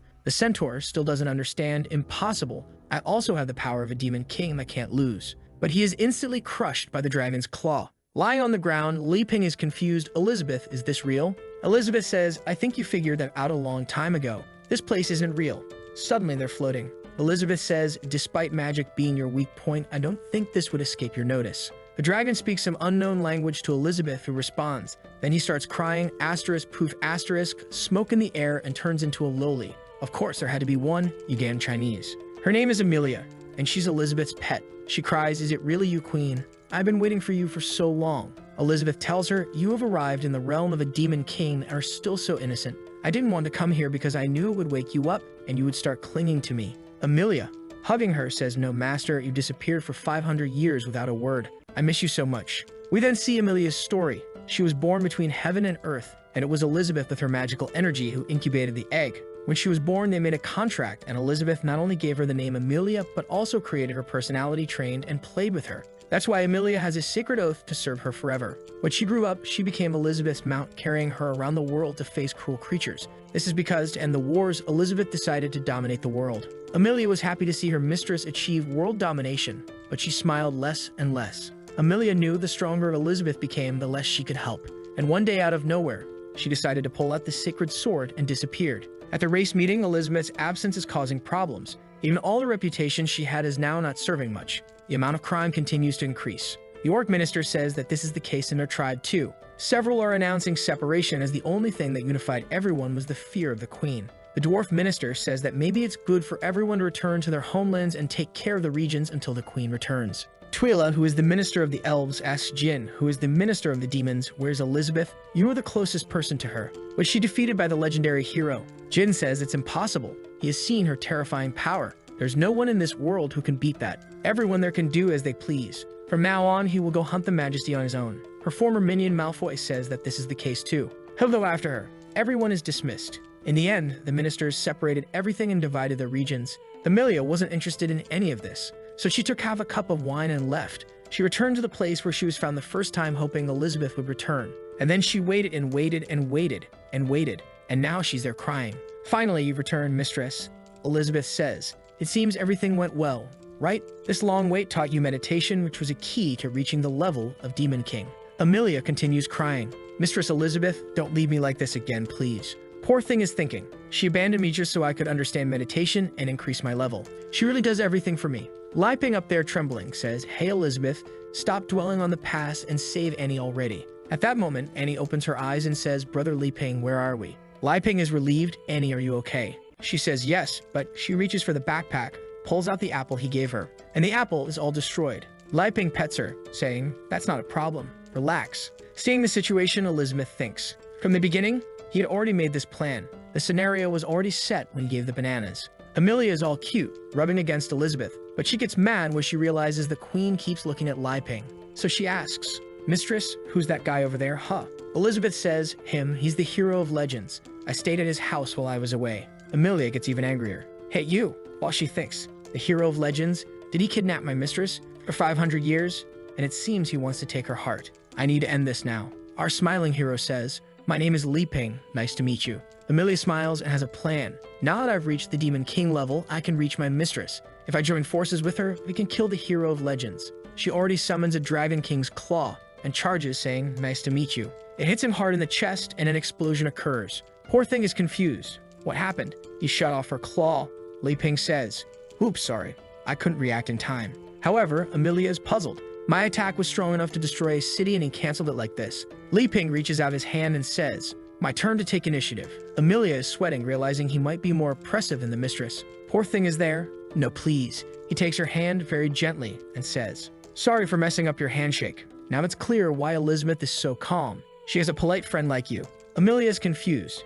"Handshake? Friend?" Elizabeth says, "Friend? You could say that too, but actually, she's my mount." Li Ping thinks, "Mount?" Already imagining one on top of the other running. Elizabeth then snaps her fingers and everyone appears outside. She says, "Enough of this for today." Amelia says, "Wow, mistress, you're so amazing." Li Ping is also impressed.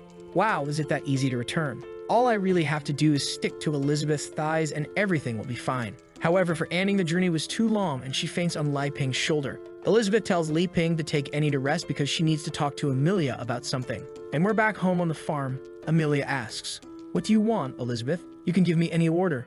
I really want to serve you." Elizabeth asks, "Have you heard of the Black Demon Guild?" Amelia ponders, saying she slept most of the time. And then she remembers. It's the guy called Malfoy, the former prince of humanity. Do you remember him? Elizabeth makes an effort and says she might remember. Amelia wants to know, "Wait, you want him and not me?" Elizabeth says it's not that. She heard that this Black Guild is killing people under the pretext of wanting to resurrect her. That's making her angry. Amelia gets angry. "Resurrect you when you're alive? That's disrespectful. What do you want me to do?" Elizabeth says, "You're going to make them disappear from this world without revealing any information about me or this place." Amelia only accepts. Elizabeth then says, "When you're done with this, I'll release you." Amelia says that a job given is a job done. And in her interpretation, doing whatever she wants is clinging to Elizabeth all night long. With that, she sets off motivated. But there's a missile heading her way that explodes in the sky. When the smoke clears, she's injured. "Who attacked me?" Realizing her skin is all scorched, she knows. It must be someone, at least in the sovereignty realm. Down below, Wankai is detecting a target. He raises the defense system to level 2. She's sweating cold. The missile comes, and she defends with her wing. She looks and asks, "You chose me to be your opponent? Wrong choice." But when she sees a barrage of missiles coming, the explosion covers the entire sky. Poor thing is all beaten up. Wankai analyzes again. Target detected as alive, increasing defense to 3. At that moment, Elizabeth shouts, "Stupid dog. She's my person. Let her go." The little dog is trembling. "Okay, I'll put her on the whitelist." Poor Amelia leaves thinking, "Damn place. It's terrifying. I want to get out of here." Inside the house, our hero is cutting oranges, making a delicious juice for Anne. He goes to her and says, "If you're feeling unwell, you can have this." She thanks him, takes a sip, and her entire cells begin to restore. Every bit of the fruit contains a huge amount of magical power. She's amazed. Is this sensation some kind of advanced divine magic? She reaches a clear state of mind and remembers the orphanage fair like a monster saying, "I am you and you are me." Stop suppressing your true self. Anne is crying there, lost, while Li Ping falls on the couch saying, "Indeed, a home sofa is the most comfortable." At that moment, Elizabeth enters, passes by her, and says, "Looks like you finally remembered everything, huh? You know your Jin clan ancestors always swore loyalty to me. If your bloodline woke up, the power of the oath also awakens." At that moment, Anne can see Elizabeth giant with her in the palm of her hand. Trembling, she asks, "Are you a legendary demon queen?" Elizabeth replies, "Yes, I am the commander of this whole world." Anne is confused, but according to the legends, you died with a hero. "Brother Li Ping, who are you?" Li Ping awkwardly says, "I'm ashamed to say, but yes, I'm the hero." Anne says, "Now I understand the whole story. It was like this, right? In the past, Li Ping and Elizabeth fought the final battle for the position of the most powerful. As a result of a month of battle, you began to like each other. After so much bloodshed, you gave up this fight to know who is the strongest and fell in love. And then you lived this secluded life for 500 years. Elizabeth says, that's almost the truth indeed. What Li Ping said is she got it all wrong. Elizabeth then changes the subject and says, as a descendant of the superior warriors of the demon bloodline, you're in this state. You're a disgrace to the demon clan. Li Ping is confused. Wait, is Anne from the demon clan? Anne is standing there without saying anything. Elizabeth says, it was 600 years ago, right? A child named Jin awakened the demon lineage. When his eyes shone red, his ability power and magical power increased greatly. However, as his power grew, he became more and more violent. Only death could satisfy him. In just a few years, he left the northern territories in chaos. Hundreds of my elite warriors were destroyed by him. His ambition grew so much that he came to the castle to challenge me. Obviously, he was easily defeated, and then she sealed his violent side. And with a loyalty oath, he has been serving her for generations. Trembling, Anne says, I didn't know any of this. My first memory, I was living in the church orphanage. The nun and the brothers were all my family. Elizabeth tells the truth. We killed everyone in the orphanage when you went mad. You couldn't accept reality, so that's why you kept thinking you were waiting for the nun to come back. Elizabeth thinks, with the power Jin has, he could have dominated the world in this time that I've been away. What's going on in that place? Anne is freaking out, saying, no, I didn't do this to my brothers. Li Ping says, Elizabeth, we met her brothers at the market, didn't we? Elizabeth says enough of that. She opens a visualization portal and says, let's expose the truth and see what these brothers of yours really are. When they look, they're all dolls. In Anne's interpretation, she really saw them as people. But clearly, that wasn't the case. Elizabeth closes the portal and says, do you understand? You're using your magic to sustain this bunch of dolls. That's why you're stuck at the mage level. Li Ping is confused, not believing it either. Elizabeth is cruel and relentless. To get rid of the Black Apostles, you activated your bloodline. However, you went mad and killed everyone. That's the truth you want to avoid. Anne starts going berserk Dragon Ball Z style with the purple aura. To stop this, Elizabeth flicks her forehead and she faints. Li Ping picks her up and Elizabeth says, I know you want to help her, but when she wakes up, if she triggers her lineage again, she'll destroy the whole city. But Li Ping says it's okay. He'll try to handle it. Back at the church, Anne is waking up. She gets out of bed and apologizes for being a nuisance again. Li Ping says it's no big deal. They used Elizabeth's teleportation. But how is she feeling now? Anne starts crying again, saying she can't believe she caused all those deaths. Li Ping says that's not the case. She was trying to protect everyone. She's not a murderer. However, Anne doesn't accept that. She says it's all her fault for losing control. But our hero says it's their fault for attacking and forcing you to lose control. So stop blaming yourself. Plus, there are still missing materials here. But she keeps crying, saying that the fact doesn't change. Li Ping interrupts her, explaining, when you made the dolls, the details were good. But you were so afraid of the cotton coming out that you made excessive knots. Because of the lack of quality, the dolls lost their spirits. But it's okay. I'll help you remake them. And he starts dismantling everything. However, Anne doesn't like seeing him destroying her brothers and starts going berserk. At that moment, Li Ping literally drops a line from Shakespeare. Do not wander under the tree. Do not question under the rain. And do not cry in the darkness. Anne then wakes up in the middle of a lake confused. In the sky, a giant golden hand comes. And Li Ping finishes the sentence. Look forward and never back. As long as you have the courage to face it and keep your head up, you will realize that this mist was nothing but a little rain. The skies shine and Li Ping picks her up in his palm. At that moment, he made a doll that's an angelic child and says, this is the doll I made for you, Anne. Its name is Rafal, the angelic doll. He hopes that will help her heal. Anne takes his hand, saying she's sure. It's the same feeling. These are her brothers. She sees all of them around Li Ping, who tells her not to worry anymore. And then they disappear, saying goodbye. Anne then once again breaks down in tears, saying she will protect the church. And our boy tells her that the sky is clear. He sighs. Phew, thank goodness I studied psychotherapy in those system books. Meanwhile, in the demon realm in the Swamp of Death, Amelia is flying around looking for the guy. Seeing everything destroyed, she says it's a shame what they did to her mistress's house. She then lands and a bunch of creatures appear, saying they want to devour her soul. However, in the blink of an eye, the creatures all explode. She wonders, why are they treating this place like a dump? She moves on, and a chubby baby mage comes out of a book, asking who she is and what she wants with the Black Guild. He's the sixth pillar of the guild, a 5-star demon. Then a room full of eggs incubating some demons appears, and in the guild hall of the Black Guild, there's a meeting going on. The leader says it seems like someone powerful is coming. One of them says that one of the troops was completely destroyed when invading the Saint's Guide. Are they coming to get revenge? A round and chubby girl says it's no problem. Someone named Kurtuz will handle it. The chief of staff asks the child if she wants to go there and have fun, telling him to shut up, while the tentacle guy says whoever is can't reach them. But the master on the throne says he was afraid he wouldn't get the materials, Who would have thought what he needed would come right to his doorstep? It's Malfoy from the beginning of the work, just 500 years worse off. The chubby wizard with the pacifier who tried to stop Amelia is completely destroyed. He couldn't even react properly. He had stepped on by the dragon. It's over. A bunch of apostles appear, one of them literally being a girl carrying 6 balloons. They are confident they will kill her. However, she just activates the power of the Golden Dragon King. She lets out a roar that already blows everyone away. With that, she continues walking calmly. She arrives in front of a giant eye that underestimates her once again. She kicks and destroys it, and enters the boss's chamber. She sees Malfoy and says he looks horrible. Poor Malfoy is really finished, but he recognizes her. But in the blink of an eye, he's blown up in his seat. Everyone is frightened and doesn't understand what happened. Obviously, she just made a little dragon arm and squashed him. The finished Malfoy asks, "Why did you wake up from your sleep?" But apparently he has a reconstitution ability. Did you happen to find Elizabeth? She gets confused. Some tentacles come from the ground and wrap everything around her. Of course, those damn Chinese. The tentacle guy tells her there's no way she can escape. She asks escape. What do you mean? She bites, and the guy gets scared. She starts swallowing everything like pasta, and it's over. Poor guy for digestion. A mega curvy one comes from behind saying she surrenders. She joined them against her own will. She sends a little kiss that activates his seductive magic.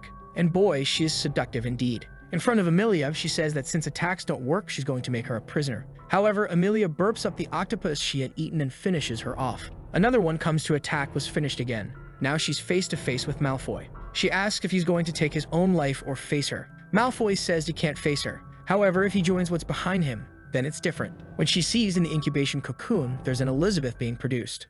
A month later, we're on the little farm. Obviously, planting, watering, and harvesting a peaceful life. Back home, chopping wood, making food. Elizabeth finds it strange there's something wrong with him. Before bed, Li Ping was getting impatient, and then he decided on something. That morning, he made the breakfast Elizabeth likes the most. She immediately asks, "Stop beating around the bush. I don't like this. What do you want?" Li Ping says, "After living together this whole year, I'm not a threat to you. This proves that the hero and the queen can coexist. I think it's time for you to leave here, Elizabeth, and control the world again." She asks why. He explains that when he hid, he didn't imagine she would appear here. And the biggest problem is that time outside is passing too fast. Because of her absence, the apostles are destroying the whole country. Even this black guild appeared and is making everyone's life difficult. Elizabeth says she doesn't care if it's chaotic, it doesn't affect them.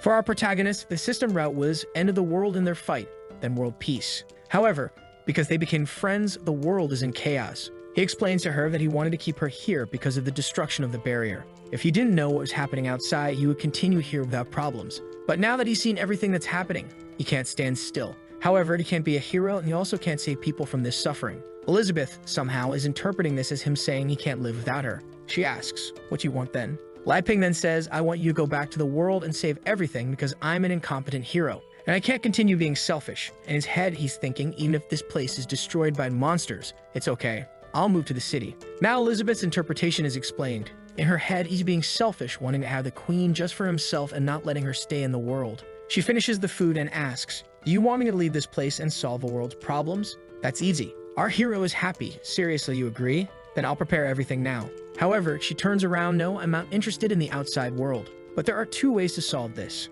She's thinking, "Bastard, are you looking for an excuse to kick me out of this place? I'm not that easy." Li Ping asks, "What are the 2 ways?" She says the first one is simple. She goes outside, uses a magic that destroys the whole world, and done. Li Ping says no, not that option.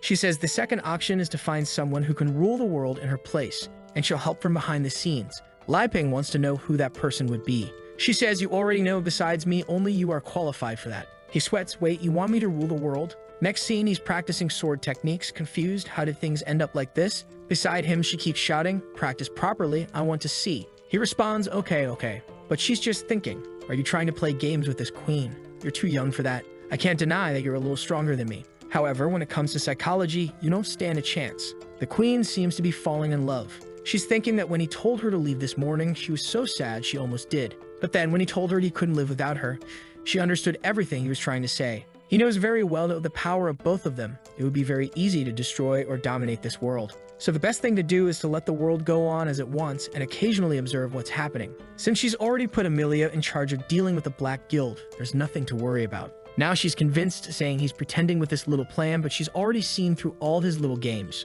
Apparently, the legendary hero has fallen for the queen, while our boy is all confused there, believing in the plan. Thinking, is it true that you could become a sword master by cutting 1,000 times a day? Seems kind of simple. She's imagining he's the pinnacle of strength, but he likes to take a little beating. Apparently, she's the only one in this world who satisfies this hero's malevolent interests. But now she has a plan. Even though she's not interested in silly things like love, it's different when it comes to him. He has the greatest power of creation and production, and she has the best swordsmanship and magic. Together, they can create the strongest child ever. What would their child be like? Would they break the limits of the existing realm? But she won't agree to that so easily. For now, she'll let him practice his horrible swordsmanship. He has to get stronger for this child in the future. Lai Ping is confused. What is this girl thinking so much about? Is she really going to want to teach me swordsmanship and magic to destroy the Black Guild? He's going to make his sword cut, and suddenly she turns into a child who falls to the ground. My sword turned into a child. The sword boy says, "Who are you calling a child?" "I am the spirit of the majestic legendary sword, Alpha." The queen asks what's going on and immediately recognizes Alpha, and she moves towards her saying die, but took a kick to the face and was sent to the other side. "Sit down, let's talk." Lai Ping apologizes. He didn't know the boy was conscious all this time. The boy says that at the critical moment of the fight against the demon and the queen, he appears. However, he wants to know why he's been just chopping wood for so many years, huh? Lai Ping tells him to calm down, but the boy doesn't stop and asks, "Did you change the story script and see her friend? You don't deserve to be a hero." Elizabeth asks, "Are you trying to kill me?" The boy sits there. "Actually, no, I don't want to. This system's craziness. You're my savior." She says, "Okay, whatever. Now that you're here, help Lai Ping rule the world." Alpha says, hold on, rule the world." Lai Ping says, "It's more like saving the world." He looks to the side. "Hey, what are you talking about, Lai Ping?" Our hero says, "I'm tired of sitting around doing nothing. I'm going to take on the responsibility of being a hero, practice, and save the world." Alpha asks, "Practice? Don't you know your talent? Then can't you practice with me 100 times and gain enough experience to fight a demon king? And he even awakened me. It doesn't make any sense." The work explains that when he was cutting down trees, they were the ones gaining experience. Lai Ping looks at Alpha and says, "I know I don't have much talent, but with you and Elizabeth, I think I can." Alpha is about to say something. "What are you talking about, dude?" "You are." But Elizabeth casts a spell and seals his mouth. She then tells Lai Ping to stay there while she has to talk to this little boy. She grabs him with her demonic hand and takes him behind the tree. Smoke rises and he comes back all beaten up. He then looks at Lai Ping and says, "All right, I'll cooperate with you, brother." Elizabeth says enough with the delaying, let's start this already. The city is bustling with the Blondie looking for members for the guild, and the chick selling roasted chicken, a criminal. And our boy is there too. This is the city of Titano, which is under the influence of the Holy Sword Guild. Elizabeth tells Lai Ping that her magical sense is telling her that something large-scale is going to happen in this city, and maybe it's good for him to take a look and gather information. Lai Ping says he understands the first step to ruling the world is gathering intelligence. Alpha says it's nonsense, going to this place is a waste of time. Elizabeth gives him a stare. "Do you want me to break you in half?" He sticks to Lai Ping's sorry. Our hero sees a paper on the ground and picks it up. These flyers are everywhere. Could this be the event that's happening? Competition between guilds. Elizabeth says it's a fight where each guild sends its representative. Someone plays a drum telling everyone to place their bets. People are all excited to bet. And Lai Ping pulls Elizabeth, who's all modern in this outfit. They head towards the giant arena. However, when they're about to go up, a green bull stops them, saying he couldn't detect their tickets with magic. Lai Ping says, "Elizabeth, I'll handle this." Lai Ping then takes out a bag of coins and says, "I saw on the poster that it's 10 coins per ticket. Can we buy them?" The big guy says yes, but he monopolized them all and is now selling them for 200 coins. Lai Ping thinks the guy is a damn crook, but Elizabeth uses magic on his head and the guy hands over the VIP ticket. With that, they both go happily. Lai Ping is impressed. The place is very luxurious. There are some guys there that you can't see properly. A guy smoking a pipe writing some magic, a dwarf, and 2 hot babes from the Holy Guild. Wow, that's a lot of divinity. The blonde is Luna, and the redhead is Anna. Hannah asks if those 2 are on the guest list. Meanwhile, Elizabeth is telling our boy to go get some snacks, but those 2 little saints are just keeping an eye on them. Then someone shouts, "Ladies and gentlemen, welcome to the final guild competition." He announces it's going to be the sword genius from the Holy Guild, King, the giant bear guild's general, Gala, the wonderful elf from the elf guild, Travis without Scott, and lastly, a special guest from the Holy Guild representing the card guild, Yi. It's all going to happen at the same time. The goblin jumps out of the arena. The atmosphere becomes tense. The elf thinks that big guy looks very stupid. He probably won't be of any use. The guy is screaming like a maniac. The card guy seems weak, not to mention he's only here because he helped the Holy Guild. That means in this competition, the biggest danger is the blue sword guy from the Holy Guild. The big guy stomps on him and goes straight for him. The elf pulls out 3 arrows and fires at him. It's 1 for each, but all 3 dodge. But the arrow falls to the ground, turns into a root that transforms into vines and entangles everyone. The big guy gets angry and tries to break free, but only tightens even more. The elf says this is the gum root. The more force you exert against it, the tighter it gets. The blue sword guy then draws his blade and cuts it all down.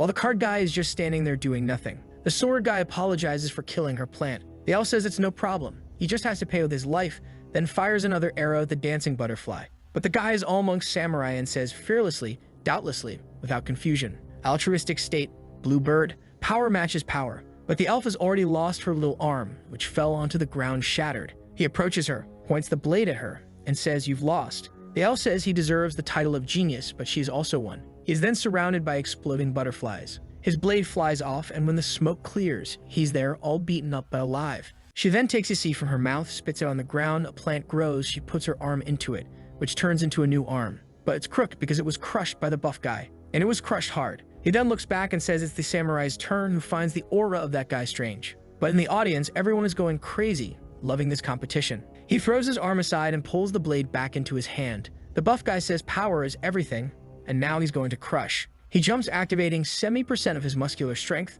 The swordsman dodges, sends him a cut. However, it touches his skin and nothing happens. He comes for another blow with 80%. He tries to defend with the sword and is thrown back, and the sword bends all crooked. He comes again, now at 90%. He dodges several times. Lai Ping is curious, asking Elizabeth who she thinks will win. She doesn't say anything. While Anna is finding it strange how come a sword forged by rank B dwarves was destroyed with a punch. Luna asks if they should stop the fight, but Anna says not for now. Up in the super VIP section, the guy is asking, shouldn't we interrupt this? A guy named Bowie says, I think those two are handling it. What do you think, boss? The guy says maybe. He's the president of the card guild, isn't he the girl's father? The boy next to him noticed he's trembling and thinks it's because the buff guy's magic is from the apostles. That's why he got so angry. But he's scared because he saw our protagonist with his little demon. In his head, Lai Ping came here to see how he's using the deck. He has to meet the expectations of the great hero, while down below the buff guy is just going for it. The blue sword can't do anything but run away. The buff guy grabs the ground and uses it like a sheet. The blue blade jumps to dodge, but he's caught in midair and falls to the ground in a ball of stone. The buff guy goes to touch the stone, but suddenly he takes a microcut. When he steps back, it's over, his hand is gone. He gets angry, saying he'll kill the blue blade, who repeats the same phrase. Fearless, doubtless, surprised, or confused. Altruistic state. The buff guy thinks of doing something, but is cut from afar and falls to the ground agonizing. The blue blade tells him it's your last chance. The buff guy says he doesn't care, he's not going to play with him, already remembering that he can use the forbidden drug. But the blue blade warns, if you give up the power given to you by the Black Guild, I will spare your life. However, he breaks a pill in his mouth to reach the realm of Demon King. But before anything happens, his head is separated, and it rolls towards the card guy who's been standing there in the trap all this time, who is actually the little elf girl our protagonist saved. We then see the card guild and her practicing with the decks. As she's been drinking tea with the herbs our boy gave her before she left, she keeps evolving. Her father comes back from a trip and tells her he helped the Holy Guild deal with the apostles, and for that, he received a gift. She thinks it's that pile of apostle remains in the bag, but it was actually the direct qualification invitation for the finals. If she wins, the card guild will be recognized as an official guild. She feels insecure. She can't compete with those geniuses. But he says none of that matters. She has to be more confident. They've evolved a lot. They're not the same as before. When the time comes, I'll give her Lai Ping's deck, and with that, she'll win. Amidst the vines, she's pondering. Even though I have Lai Ping's deck with my current strength, I can only use 6 cards at once. The rest of the battle, I'll have to rely on card replicas, which will significantly weaken the power of my attacks. However, I can't retreat here. Determination is the most important. Reaching for her belt, she grabs the deck card cut, easily freeing herself from the vines. That devilish head seems alive. The blue blade speaks. It was a good strategy to hide and only reveal your power in the end. But you're not an opponent for me, so just admit defeat. She sends some cards his way and he dodges, saying, wow, the guild owes you a favor. I don't want to hurt you. It's the last warning. Everyone is confused, fighting with cards. She then sends a flying sword from poker. The blue blade says, I know these are fake attacks to use something more powerful on me, but I won't give you a chance. Already ready to strike at her. She's scared that he caught on to the plan so quickly. But she takes a step back and steps on a card, sending her flying, and from above, she sends another barrage of cards. But the blue blade jumps and manages to dodge. She sends some circles of cards this time, and once again, he defends himself. But the cards surround the sword and his body, weakening the ki. The blue blade says to her, this is foolishness. If you force me to get serious, you will die. She says she was just trying to buy time to complete a final attack. Raises her hands with a bunch of cards and says release, creating a gigantic dragon of spades. Everyone is now interested. The dwarf is curious to know who made these cards. They have various effects. The foolish Lai Ping in the audience is impressed. Wow, are they fighting with cards? How do they even do that? The blue blade once again activates the altruistic state to the maximum level, sends a blue bird towards the dragon. The two collide in the middle of the arena, and an explosion occurs. The cards are all destroyed and fall to the ground. She's thinking he's too strong, there's no way to win with just replicas. But she's afraid to use the real deck because she can't control it. The blue blade goes for the kill, blaming her for making him have to give his all. Sends a slash towards the cards and she's already defeated on the ground. He says it's over. She says it's okay, she lost. There's no point in going beyond this. But on the blue blade's back, something is coming towards him and enters his head. His eye turns purple, and he seems to be taken over by the head of that creature that had been severed, which now has taken over his body. The great apostle says the body is very good. How do you use this key sword thing? Already attacking everyone in the city. Luckily, there's a barrier. Otherwise, the public would have died. Li Ping asks Elizabeth what we should do. Should we help them? Elizabeth says no. For him to dominate the world, he'll have to adapt and get used to these small changes. That's nothing. Much bigger things happen. He says it's okay. The poor father is thinking, damn, they knew we were going to be invaded. That's why they came to see. I need to have a good performance to satisfy Mr. Li Ping and the queen. The old man next to him is thinking, if you go to save your daughter, you'll prove that you don't have enough fighters to deal with the Black Guild. And when the Holy Sword is looking for other people, you'll come to us. The devil is in the Blue Blade's brain, and our elf is angrier than ever. She hates the Black Guild, and if that's the case, she doesn't need to worry. Activating the new deck. The apostle is confused. What's this? Her magical power has increased too much. I need to kill her instantly. He sends an attack her way, but a knight with a shield appears to defend her. Li Ping finds it strange. Huh, that looks somewhat familiar, doesn't it? The dwarf and the analyst are confused. Hold on, this is much more incredible than the previous deck. If I'm not mistaken, this is a ghost of the 13 sacred knights. The old man then says, Boss, is this the trick you used to defeat the 6 demon pillars? The father says, I used the number 9 before. She's only using 5 now. I just hope it's enough. She sends some cards, telling the creature to let go of that body. But he dodges, wondering, damn, how does she have so much strength in those cards? He jumps to evade, thinking he'll escape. But he hits the shield of a knight, who then sends him to another and another. They bounce the demon around. He manages to use a blade strike to stop in midair. But the shield knight comes from behind and encloses him in a box. She then orders them to crush him. The 4 knights come from each side, focusing all the pressure on the apostle, who shrinks down. Destroyed, he falls hard to the ground. At that moment, her father looks at the arena and thinks Li Ping and the demon queen will be pleased with this, right? Meanwhile, Li Ping is talking to the queen, saying, wow, is that you, Li Fu? No wonder she looks so familiar. Do you remember them, Elizabeth? It was the father and daughter we helped. But Elizabeth is ignoring Li Ping, glaring at the father, thinking, who let him reveal himself like that? The poor guy is trembling over there. The father greets the two of them, shaking with fear. You two are here? I didn't want to ruin your experience, so that's why I didn't inform you that I'm here watching. Please forgive me. The father is trembling with fear. Now that Li Ping has noticed the old man is there, he stands up and says, oh, uncle, as expected, you're here too. I just realized it was you, Li Fu, fighting. I have a lot of things to ask you. The old man becomes even more unsure, wondering, a lot of things? Could it be that Li Ping isn't satisfied with the card skills? The other warty old man next to him is just thinking, who is this boy that the boss respects so much? The scene then shifts to a banquet where everyone is gathered. Li Ping whispers to the queen, why do you think they invited me here? The queen says it doesn't matter. He should take this chance to learn more about this kingdom. He'll need to hold many meetings when he conquers the world. Li Ping agrees but tells her to stop talking about world domination or people will misunderstand. The old man with warts congratulates the elf's father, saying that the victory was incredible. However, the father responds, Old Sword, we'll discuss these small things later. First, I want to introduce you to 2 guests. This young man here is the person who saved my daughter from the Apostles of Darkness. His name is Mr. Li Ping, and the woman beside him is... The father hesitates when he sees that the queen is staring at him. Father and daughter are startled. We can't reveal her identity. The old man with the sword asks, why not? The father wants to speak, but it's clear that he has a mark on his neck. If he opens his mouth, he'll die. Li Ping, seeing this, thinks, this father is so kind. He's afraid of exposing Elizabeth's identity to everyone and causing trouble for us. He then goes to Elizabeth and says, hey, Elizabeth, from now on it's okay if you pretend to be a novice princess. It's better to hide who you really are. She turns and says she doesn't care. Li Ping then says, we're actually from a small nation in the south. I'm a minister there. You could call me Li Ping. This person next to me is the princess. The butler standing nearby says, a princess from the south? My homeland is there, and I've never heard of you. The father ignores what the butler said and says, it was Mr. Li Ping who taught me the card skills. Li Ping responds that he's exaggerating. I don't even have that much talent with cards. I wanted to learn from you. Actually, I'm even looking for someone to teach me swordsmanship. Luna says to the blue sword, did you hear that? He wants to learn swordsmanship, even though he can make such powerful cards. What's his plan? The blue sword tells her, be careful, now's not the time to discuss these things. Li Fu gulps and says, Mr. Li Ping, did you see my fight? Were my card skills satisfactory? Li Ping is confused, wondering what skills she's talking about. The father interrupts and says, Lai Ping, be honest with us. Was there something lacking in our performance? But Lai Ping's expression darkens and he says he has nothing to comment on. I just didn't expect you to use my cards like that. The father starts sweating and begins to apologize. I had this stupid idea of copying some cards and forming a guild without your permission. The elf also apologizes, saying that what she did in the fight is the best she can do. But Lai Ping changes his tone and asks, why are you apologizing? This way, more people can participate in the games, which is very good. Yilefu asks him, are you saying that since the cards carry power, it's good because more ordinary people will be able to learn? The father says that must be it, a chance to promote the guild. Lai Ping remembers.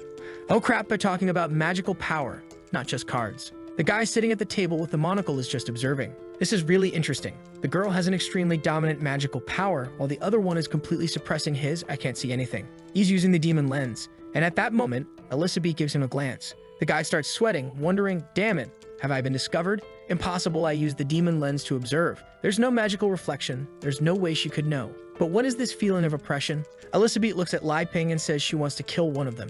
Lai Ping is startled and asks what she means, then pulls out a pudding and says, if you have any questions, ask them at the end of the meeting. Here, take this. She goes all chubby and greedy and grabs the pudding happily. The old man with the sword then coughs and says, enough chit-chat, let's get back to the main topic. With the events of the competition, I invited some people here, and I want to discuss an alliance, because we urgently need to eliminate this black guild. The waiter then places something on the table, a bag of black gears that were all used just in this championship by the players. Lai Ping asks, black gears? What are those? The father explains that when you accept the power of the Black Guild, they place this gear inside you, which grows along with your power. The drunken dwarf speaks up. 30 gears in the competition? It seems the Black Guild is already well infiltrated. But Luna says that the muscle-bound guy had passed the sword purification test. Could it be that they accept the power after being qualified? Anna, on the other hand, says that maybe the Black Guild has found a way to avoid the purification. But the monocle guy explains that only those with a very low degree of fusion can be detected. That means most of them don't even need to hide anything. Some people, when they accept the gear, lose control and become apostles. In the second case, they manage to resist but have no control. And with that, they become a great apostle. In the last case, if the person manages to accept the gear and fully control the Demon King's power, they become a pillar servant for the king. However, regardless of what happens, they are forced to be loyal to the person who gave them the gear. The blue sword asks, so I almost became a black apostle. The monocle guy says it's impossible to know. He was controlled but not integrated. But considering his abilities, if he had truly been controlled, he would have become a pillar of the Demon King. The old man with the sword says, thank goodness the boss was here to help, right? I wouldn't have known what to do with these old bones of mine. The card guy says he was also a member of the Holy Guild, so he had to help. The blue sword says, when the guild was in trouble, I was on a mission outside and couldn't fight the Black Apostles. But today I saw the card skills that killed one of the 6 pillars. I was convinced by my defeat. Yilefu, you're a strong girl. But she points to our Lai Ping and says it's all his doing. She only has that power because of the cards she received. The dwarf wants to know where Lai Ping learned to make those cards and if he's a blacksmith. Besides that, he's looking at the sword on Lai Ping's back and knows it's of extreme value.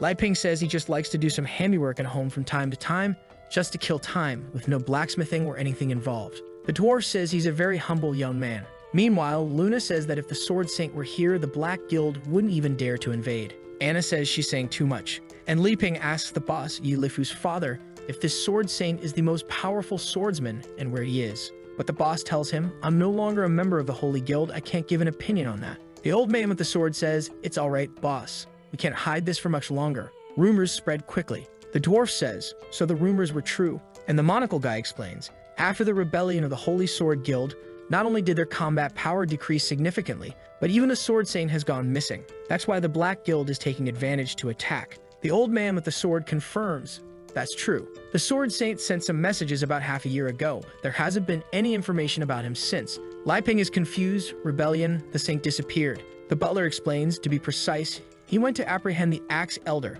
who betrayed the guild. However, he hasn't returned yet. The blue sword says that his last mission was to try to find the saint, but when he got there was nothing. Luna asks, if the Sword Saint was more powerful than the guy he went to arrest, how was he defeated? The blue sword says there's no doubt about the Sword Saint's power. However, when he went to the mountain, everything was completely cut down. He has no idea what kind of battle they fought there. Half the region had been turned into flat terrain. The old sword adds, it's because the Axe Elder obtained a supreme magic. All that is known is that it's a giant axe called the Demon's Burial. It has terrifying power and emanates an aura of resentment. The strength it grants to a person allowed the elder to defeat the Sword Saint. The dwarf says he's seen all the weapons produced in his kingdom of S rank, and there is no such demon burial axe. It appears to be a masterpiece created by the Black Guild itself. Leiping looks at Yi Laifu and asks, I still don't understand. Who is this elder, and why did he betray the Holy Guild? The boss explains, in the Holy Guild there is a leader, the Sword Saint. Beneath him, there are 5 assistants who guide the disciples. The Sword Elder, who is the guy there at the table with warts, the Dagger Elder, the Spear Elder, the Shield Elder, and the Axe Elder. However, one day the Axe Elder joined the Black Guild and launched a rebellion within the Holy Guild, killing the Spear and Dagger Elders. The Shield Elder died in a fight against the Black Guild. The Sword Elder says that he is the only one left standing. During the rebellion, many from the guild betrayed them, including his most precious son, Sir Buthorn Tyrus. Leiping asks, Tyrus, is he a centaur who wields a sword? The old man looks and says, yes, that's my son. How is he now? Without hesitation, Leiping says that he's dead. The father, apparently indifferent, responds, it doesn't matter. That's the fate of a traitor. What's important now is that we unite and fight against the Black Guild. The dwarf says his kingdom can provide some weapons. However, rank A or his weapons will be difficult since they're short on stones. The monocle guy asks, Sword Elder, you said you're in a very unstable situation right now. What makes you believe you can defeat the Black Guild with our help? The old sword says, it all depends on the boss. I think he should give up on this card guild and return to being a vice president of the Holy Guild. The boss asks, Elder, you want me to go back to being vice president? I've been away for a long time. I don't think it's right. However, the old sword says, if I say you're qualified, then you are. Cards are now also considered weapons, just like daggers and throwing knives. We can still open a new unit and make Yi Laifu an elder. Yi Laifu now becomes flustered and scared too. Wait, me? I'm not qualified to be an elder of the Holy Guild. But the Sword Elder says, if you agree, boss, the plan will go smoothly and the guild's resources will all be used as you wish. Even I will obey your orders. The butler tells him to consider the option. It will be much easier for him to help the Holy Guild than to try and create a guild from scratch. The boss looks at Leiping and asks, what do you think, boy? With the Holy Guild's help, the card skill will spread even faster. Leiping is confused. You're asking me, in my homeland there's a saying, it's easier to become an executive in a large company than to try and start your own big company. However, the ambitious always prefer to work on their own business. This means it's up to you, sir. To the boss, what Leiping said was, do you want to become someone's accessory or do you want to rise in life? If even with everything I've given you, you lack ambition, I'm disappointed. But he's unsure because the old sword is insisting a lot. If he refuses, he'll offend the entire Holy Guild. The old sword says, boss, if you're still dissatisfied, tell me what conditions you want. The boss stands up and says, Elder, say no more. I didn't establish my guild because I wanted fame and wealth. I did it to elevate my card skills. Leiping, do you see? My resolve is strong. The Sword Elder is confused and asks, boss, are you sure about this? Have you thought it through? The old sword is wondering, I don't sense any aura coming from this Leiping. If the boss says this guy taught him everything, it must be some excuse to hide something. Leiping says, good job, boss, but inside, he's disappointed. Dan, I wanted to use my connections with the Holy Guild to learn swordsmanship from them. The boss then says, but even though I refuse to join the Holy Guild, don't worry, Sword Elder. It's my responsibility to eliminate the Black Guild, and I will fully support you. The old sword says he understands, and since the agreement was already made, they will recognize the Card Guild as legitimate. Leiping looks at the boss and says, you're pretty brave, boss. The boss responds, it's all for your satisfaction, Mr. Leiping. The other fool also says she will work hard. The old sword then asks the dwarf when their king will come out of seclusion. They need rank A and weapons to help in the fight. The dwarf, who is the prince of the kingdom, says he can't speak on that. But the truth is they're in need of grinding stones. It's hard to find any in the entire kingdom. Even the kingdom of Aristoteles is refusing to cooperate with him. That's why his father is researching in seclusion until he finds a solution. The old sword asks Tagore, the monocle-wearing guy, if he can provide some weapons and combat magic. Tagore says he's neutral in all this, but if it's just about using some magic, that's not a problem. The old sword then says, let's reach a mutual agreement so that in 2 months we can join forces. During this period, let's try to solve all the other issues. Any other questions? Leiping raises his hand and says he wants to join too. The elder asks, you want to join the fight against the Black Guild? Leiping says, no, actually, I want to join your guild to learn swordsmanship. Even though I've been idle for a long time, it's never too late to start learning right. The father and daughter ask if he's joking. He wants to learn swordsmanship. Leiping says it's the princess of Idea, and if they want to know the reason, they should ask her.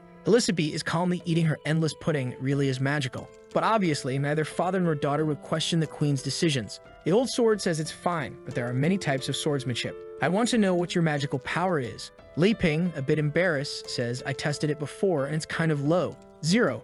Actually, I'm not good with magic. The butler behind the elder says, If you're not good with magic, you won't be able to use the skills taught by the elder. Lai Ping asks, isn't there something more basic like a sword technique that doesn't require magic? The elder explains that there is, but only one person knows that type of swordsmanship. It's our president, the Sword Saint. If you find her, she'll surely teach you. It seems the Sword Saint is a woman. The boss says, Lai Ping, I think the only person qualified to teach you is the Sword Saint. Poor Li Ping stands there feeling dejected. Nobody wants to help me.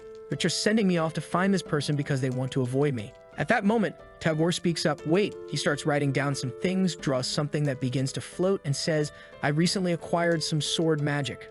Maybe it'll help you. Lai Ping takes it in his hand, looking at it, thinking, wow, how do I even use this? Meanwhile, Elizabeth's pudding has just finished. Lai Ping shows it to her, saying, look at this, swordsmanship skills. She, now angry, says, I just finished my pudding and you already want to talk business. She crushes the pudding cup and crushes Tagore in his chair, exploding his body. She then says she had to get rid of an insect who was trying to act smart. The scene then shifts to a desert where an explosion occurs, and look who appears. It's the Sword Saint. Now there's a powerful and a slim one for our hero. Her name is Chissy Saugus. She's shouting, come out, stop hiding. The Axe Elder appears, asking, what's your problem? Why are you coming here to cause trouble? Chissy responds, Axe Elder, I've come here to cleanse you of your crime of joining the Black Guild, and I'm going to eliminate you today. She makes a slash with her hand that tears through the entire desert. The Axe Elder defends and sends a black aura back in her direction. She dodges it effortlessly. The Axe Elder says, now that the integration between me and the demon burial is becoming deeper, your threats are becoming irrelevant.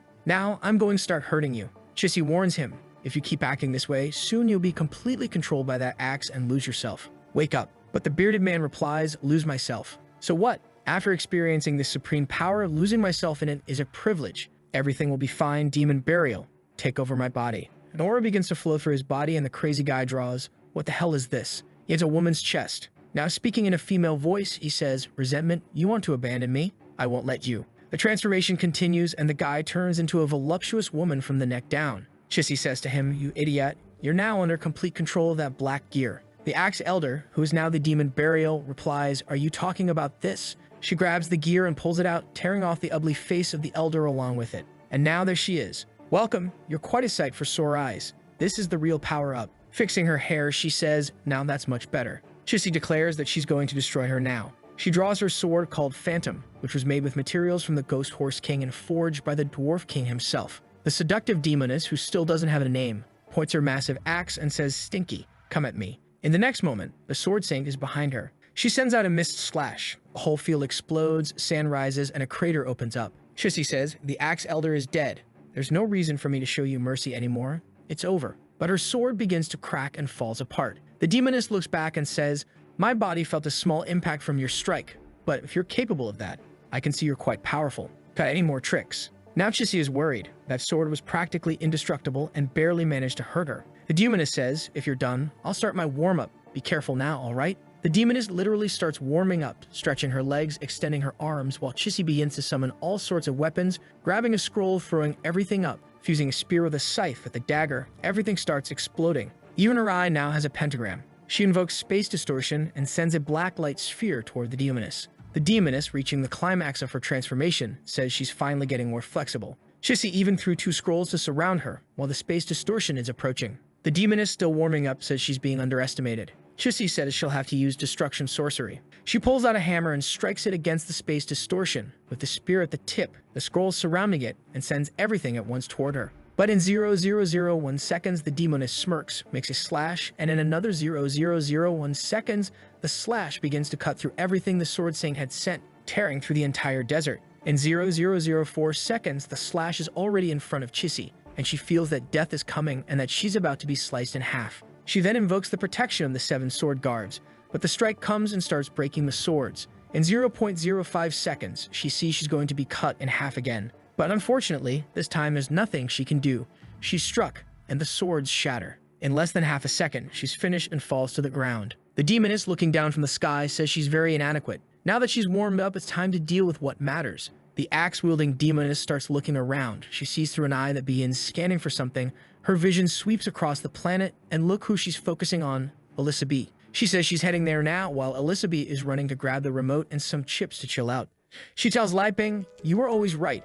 Staying home eating chips and watching TV is way better. Let others worry about world domination. Lai Ping throws himself onto the sofa too, saying, "Man, I'm mentally exhausted. This whole ruling the world thing isn't for me." But the queen reassures him, saying that since they've already agreed, she'll help him, so he doesn't need to worry. Lai Ping says, "Hey Elizabeth, but you should have warned me before doing something like that." She bites into a chip, replying that he's a very demanding boy. Back to the moment when Tagore exploded.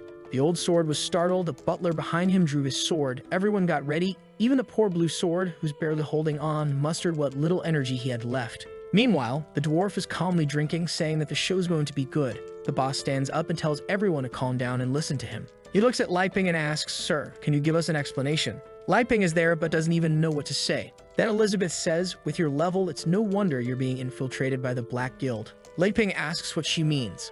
Elizabeth tells everyone to pay attention. She uses a deconstruction magic on the power that Tagore had given to Lai Ping, which falls to the ground with a parasite. The little creature looks around searching for something, then looks at Lai Ping and jumps toward him. Lai Ping is startled as the creature approaches, all excited. Elizabeth just flicks her finger, and it's crushed. At that moment, the butler, who was nearby, sees that Tagore's body was also disintegrating. Even the guy's flesh was a type of spell. Luna says, "So even a big figure like Tagore joined the Black Guild." And Anna adds, "Now it makes sense why so many people are joining. With so many powerful people, of course they wouldn't refuse." Elizabeth says, "Their techniques are ridiculous, nothing more than a bunch of idiotic gears." Lai Ping is biting his nails, looking like an idiot, wondering, what was that parasite? Would it have hurt if it bit me? Gold Sword then asks Elizabeth how she knew about the parasite, but she just glares at him and says it's none of his business. The old man is losing his patience and says the Holy Guild is getting weak, but it won't tolerate this kind of disrespect. The poor boss is now in a tight spot. Dan the Elder is very sensitive.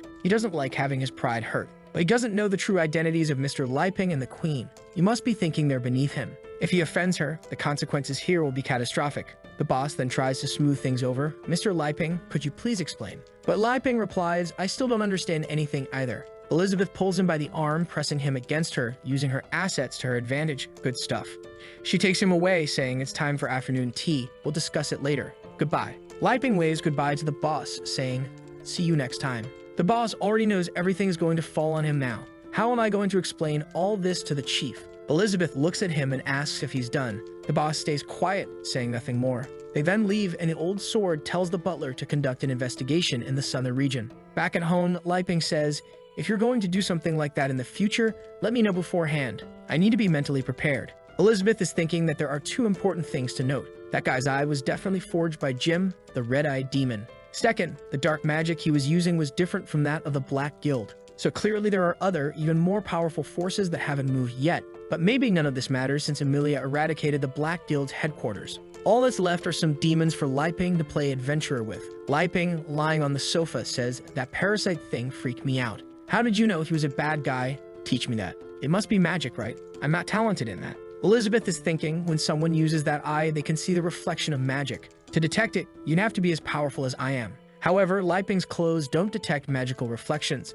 They can sense a malicious intent before the person even does anything. In her mind, Lai Ping is saying, "Admit it, my clothes are better than all your powers." She eats her chip angrily, saying, "I'm not going to teach you anything." Lai Ping asks, "So what do I do now? Is it really enough to just do 1,000 sword swings a day? I need to learn some other techniques, right? The sword saying is missing, so why don't you teach me a bit, Elizabeth?" Elizabeth replies, "No, our agreement has 3 conditions. First, you must conquer the world with your swordsmanship and magic. Second, aside from your clothes, you can't bring any other items you've created. And third, I'll go with you, but I won't teach you magic or swordsmanship." Lai Ping protests, "When did we agree on that?" She responds, "Just now." Lai Ping says, "Fine, then I'll ask Uncle Boss. Even though he switched to cards, I think he can still teach me something." At that moment, the Sword Alpha, who has returned, says, "Better give up. I didn't sense any pure swordsmanship from them.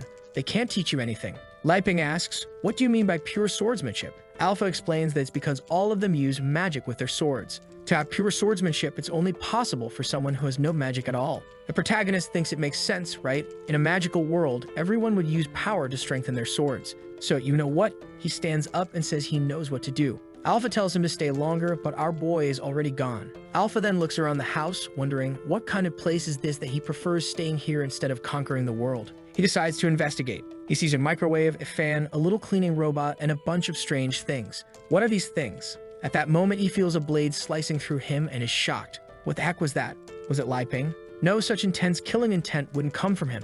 Was it Elizabeth? No, her killing intent would be more violent. Then he realizes the aura is coming from the kitchen utensils and gets confused, saying, "I'm the sacred sword. A kitchen knife wouldn't do this to me, right?" Lai Ping suddenly shouts and Alpha is startled. The poor sword runs off, stating he doesn't want to stay there anymore. Our protagonist is left not understanding what's going on. Whatever, I'd finally found it. A Tai Chai's sword exercise book. Helps prolong life and cure diseases. Stay fit and learn the mysteries of nature. Lai Ping opens it confidently.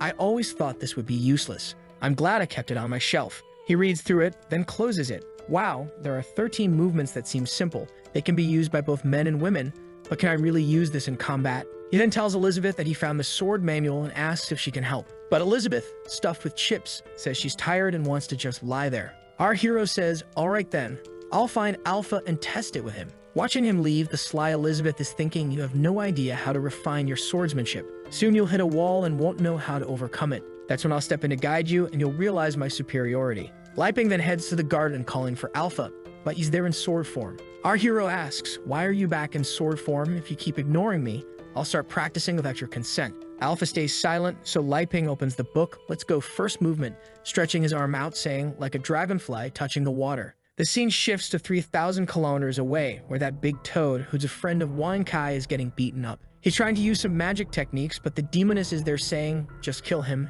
and the others will obey. She strikes with incredible agility, flexibility, and power. She kicks the toad in the stomach, sending him flying far away, where he crashes into the ground, beaten. The toad has a hole in his chest, and she walks towards him, saying, you have so many high-level creatures protecting you, but enough of that. I'll wipe them all out so you can't hide anymore. From today on, your peaceful days are over. At that moment, a barrier appears above him. Above the toad, Wang Kai is calmly watching. The demoness recognizes him, thinking, here comes an enemy that will give me trouble. Wang Kai glances down and lets out a small bark. The toad, now battered, says, since you're going to fight, I'll take a break, and disappears into smoke. The demoness warns, if you don't want to die, you better get out of the way. Wang Kai begins his analysis, sees that she's not on the whitelist, recognizes the high-risk level, and activates the rule that no one can ever disturb the master. He immediately escalates the threat to level 3 and deploys a missile barrage. The entire field explodes, and far away, our boy Lai Ping is practicing his Tai Shinga techniques. After a while, he's feeling confident. Wow, I actually managed to do them all. It's not that hard. At that moment, the sword Alpha reverts to its humanoid form. The protagonist asks Alpha what happened. But when he looks at Alpha, who's now cultivating, Alpha slowly opens his eyes and says he's finally recovered. Lai Ping then asks, give me some tips about this swordsmanship I've been practicing. Alpha is confused. Swordsmanship. What are you talking about?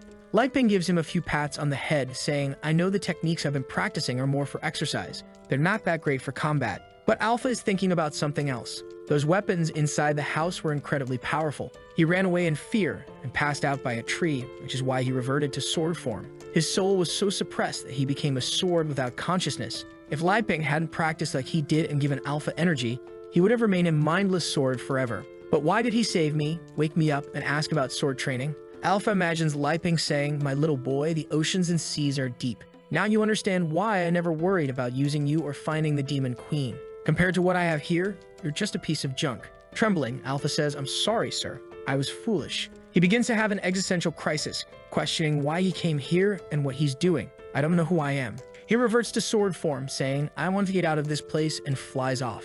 Lai Ping shouts, would I need someone to teach me? Back with the demoness, explosions are going off and she's getting worn out, saying, are you really going to be a lackey for the rest of your life? Cooperate with me and let's destroy this world. But Wang Kai is just barking at her. The demoness says he doesn't appreciate the favor and she only asks for cooperation to save time. She's not afraid of him moving in to strike with a slash, sending a cutting blast his way. But Wang Kai simply hops to the side and the attack rips through the ground. Wang Kai analyzes the strike and sees it will reach deep into the earth, potentially disturbing our dear Lai Ping's life as the magma would destroy the region. If that's the case, this has to be stopped, he says, extending a small hand to catch her attack. She seizes the opportunity, launching another attack, but Wang Kai pulls out a second small hand and absorbs her next strike too. Then he starts draining the energy from both attacks, causing them to disappear into nothing and charging up his own energy. The demoness, furious, shouts, you scoundrel, you're absorbing my attacks. Wang Kai calmly thanks her, saying, thank you very much for the energy. If you want to leave, I'll let you.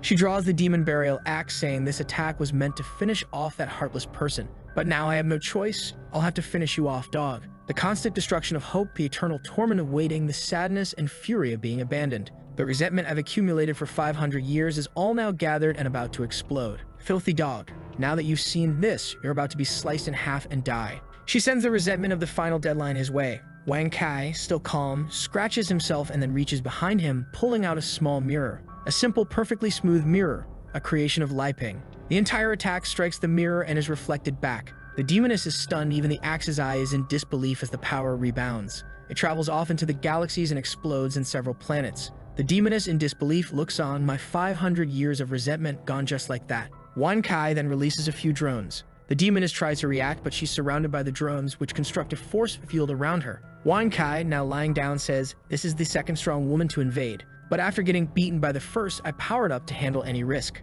He increases the force field to 50. The demoness begins to explode and melt, crying out that it can end like this. She starts screaming that she won't give up, but the force field is already at 100. As the eye of the weapon agonizes, everything explodes and the demoness collapses to the ground. Wang Kai, stretching, comments that the opponents he's been facing lately are quite strong and he'll need to upgrade himself. At that moment, a hand emerges from the ground, startling Wang Kai. And there she is, the Sword Saint, making the well-timed appearance to teach our boy some important lessons. She had a legendary lucky pendant that saved her life. Meanwhile, back at the house, Elizabeth is watching TV, but she's getting bombarded with ads and is getting frustrated. Damn it, so many ads. I'm going to tell Li Ping to get me a premium subscription, but then she realizes her chips are all gone. She looks at the bottom of the bag and says, "The best part is always at the bottom." She sticks her finger in, savoring the last bits, making a playful comment about how good and satisfying it is to lick that up. She tosses the bag in the trash, slips on her slippers, and opens the door, thinking it's almost time. Li Ping must be suffering so much with his sword training. He has no idea how much I had to endure to master the art of swordsmanship. When he's on the verge of giving up, thinking it's impossible, I'll show up to guide him. Seeing it this way, I'm definitely stronger than him. She says out loud, "You're not being lazy, are you? How's your training going? I came to check on you." Li Ping tells her to be quiet, and when she looks, she sees he's cultivating. She's confused and asks, "Didn't you say you were going to practice swordsmanship? Why are you sitting cross-legged?" He keeps ignoring her. She's getting annoyed, saying, "I'm asking you something." She then concludes, "You must be struggling to progress and feeling embarrassed, huh? Trying to avoid the problem by ignoring me, but that won't change anything. If you lower your head and ask for my guidance, maybe I'll teach you a few things. Of course, there will be 2 or 3 conditions." But at that moment, Li Ping finishes, wakes up, and says, "Elizabeth, you're here? I didn't realize you were talking. Sorry, I was deep in meditation." She, still a bit annoyed, responds, "So that's it? It seems like you practice well. But I think you're confused. You were supposed to be practicing swordsmanship, not meditating." Li Ping waves a wooden stick in her face and says, "You think this is useless? These are strengthening exercises. It's very important to cultivate both body and mind. While you're eating chips and sleeping, I learned the 13 Tai Chi sword positions. Do you want me to demonstrate and then you can guide me?" She laughs, a bit smug. "All right then." But she's thinking, if you want to make a fool of yourself, I won't stop you. Do you really think you mastered any sword skills in such a short time? Li Ping spins the wooden stick in his hand and says, "The most important thing in Tai Chi is to have a calm mind, eyes closed, and a straight posture." He then performs the first movement, asterisk, the dragonfly touching the water, asterisk. Elizabeth observes, thinking quite a bit of power for just one movement, but he's the legendary hero, and I've lived with him for a year. I'm used to this. But this is so calm that I'd say it's no threat at all. Where's the destructive power going to come from? Li Ping continues, moving on to the second movement, asterisk, the swallow capturing insects, asterisk. Then the third movement, asterisk, the dust floating in the wind, asterisk. In the sky, a tornado begins to form. Elizabeth is shocked. Wait, is the power changing? Li Ping doesn't stop. It's time for me to change my stance. He tosses the branch into the air, fourth movement, asterisk, sudden storm, asterisk. Elizabeth starts preparing her power too, wondering, how did he reach this level so quickly? I need to surpass him. She draws her sword, her horns appearing as she becomes even more stunning, saying, "Not bad.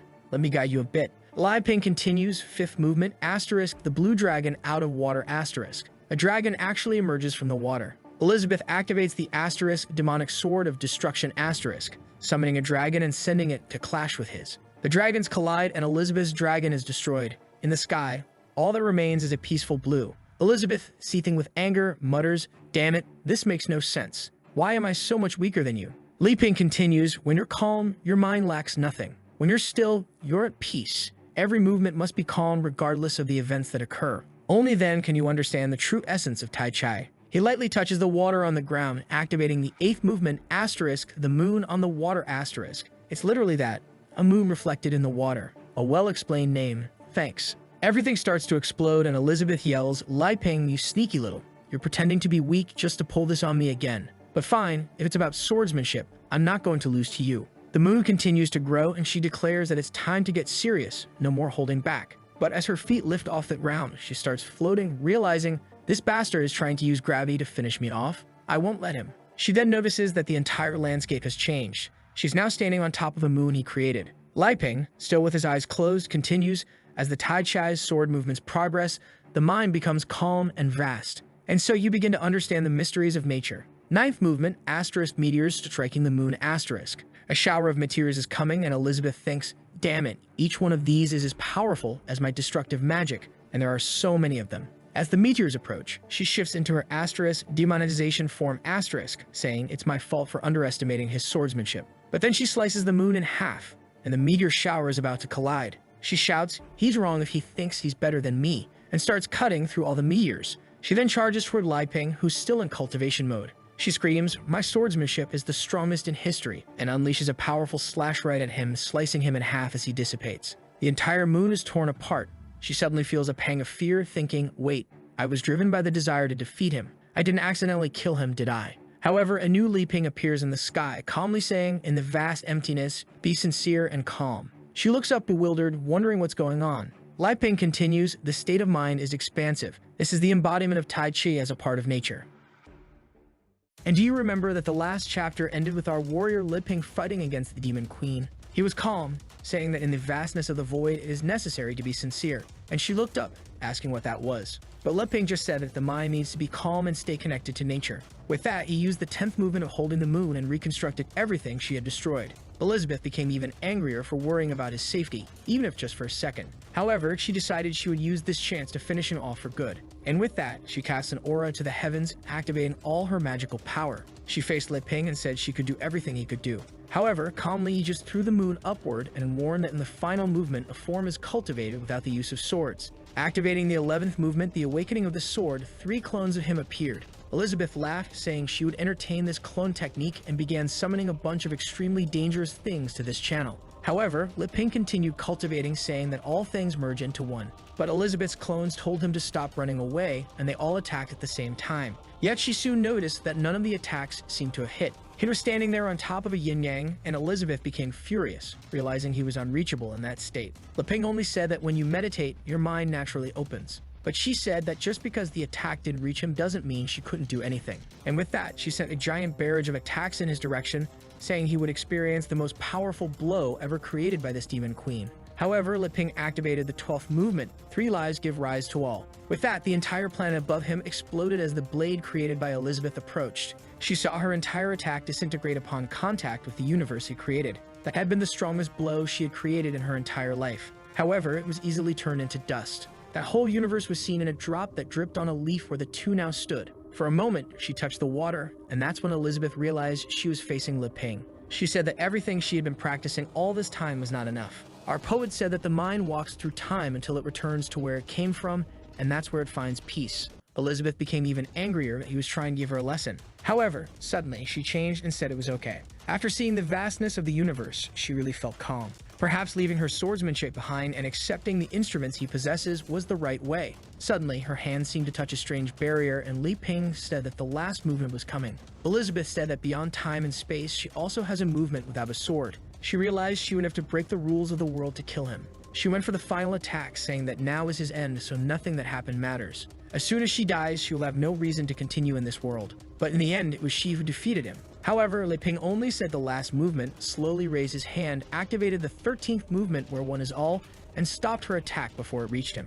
With that, everything she had destroyed was undone, and Li Ping, with his eyes closed, pulled her close. She got face to face and asked what he was trying to do. Our boy just questioned what she thought she was. And in the next second, they were back in the house. Our boy calmly called out to her, who had just made an advancement to a 7-star demon. With that, Li Ping asked if she believed he could do it. She was confused, not knowing what he was talking about. He said he was obviously talking about swordsmanship. Even though he had learned simple movements, she thought he was getting better. The poor girl was confused and somewhat in love. However, our boy honestly wanted to know if there was anything he could improve on. She continued just staring without saying anything. And our boy began to feel embarrassed, wondering why she was looking at him so much. She realized she was a bit disoriented and pulled away from his arm. Our boy stood there awkwardly, while she was like a statue beside him. He realized the mood had turned sour and decided to break the tension. She then says that even with her eyes closed, she could feel how much she guided him. So clearly, she's an expert. However, while he's talking about a bunch of things, she's just caught up in her usual misunderstanding. She thinks that Li Ping pretended to want to learn swordsmanship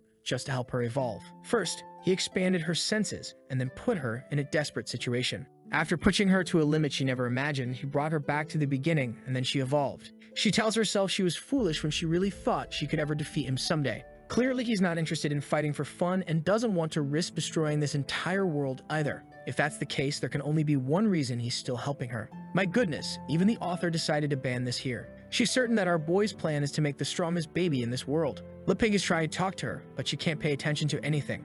And now she thinks he's strengthening her so she can carry his child. Suddenly, she snaps back to reality and tells him to stop belittling people like that. He's making that usual silly face, wanting to know what she's talking about. However, now she's certain that every time they fought, he was deliberately afraid of hurting her. In her mind, Li Ping always wanted to train her as little as possible, or else she would break in the process. She says she will have to swallow her pride, but she will say this. She then admits that she promises this to him, but he will have to tell her something. Our boy is confused and asks what she wants. She wants to say something, but she can't muster the courage. Then suddenly, something falls beside them. Confused, he turns to see what it is. Of course, it's the little dog bringing the completely battered Sixie. Li Ping approaches and asks anicap what that was. He has no idea because once again, the little dog brought someone injured. Seeing how badly she was beaten, she asks why anicap hit her so much like that. However, the dog strangely thinks this was some kind of compliment. At that moment, the poor thing feels a violent aura. Obviously, it's Elizabeth wanting to know why this stinky dog brought another person, and she asks if he forgot what she promised the last time.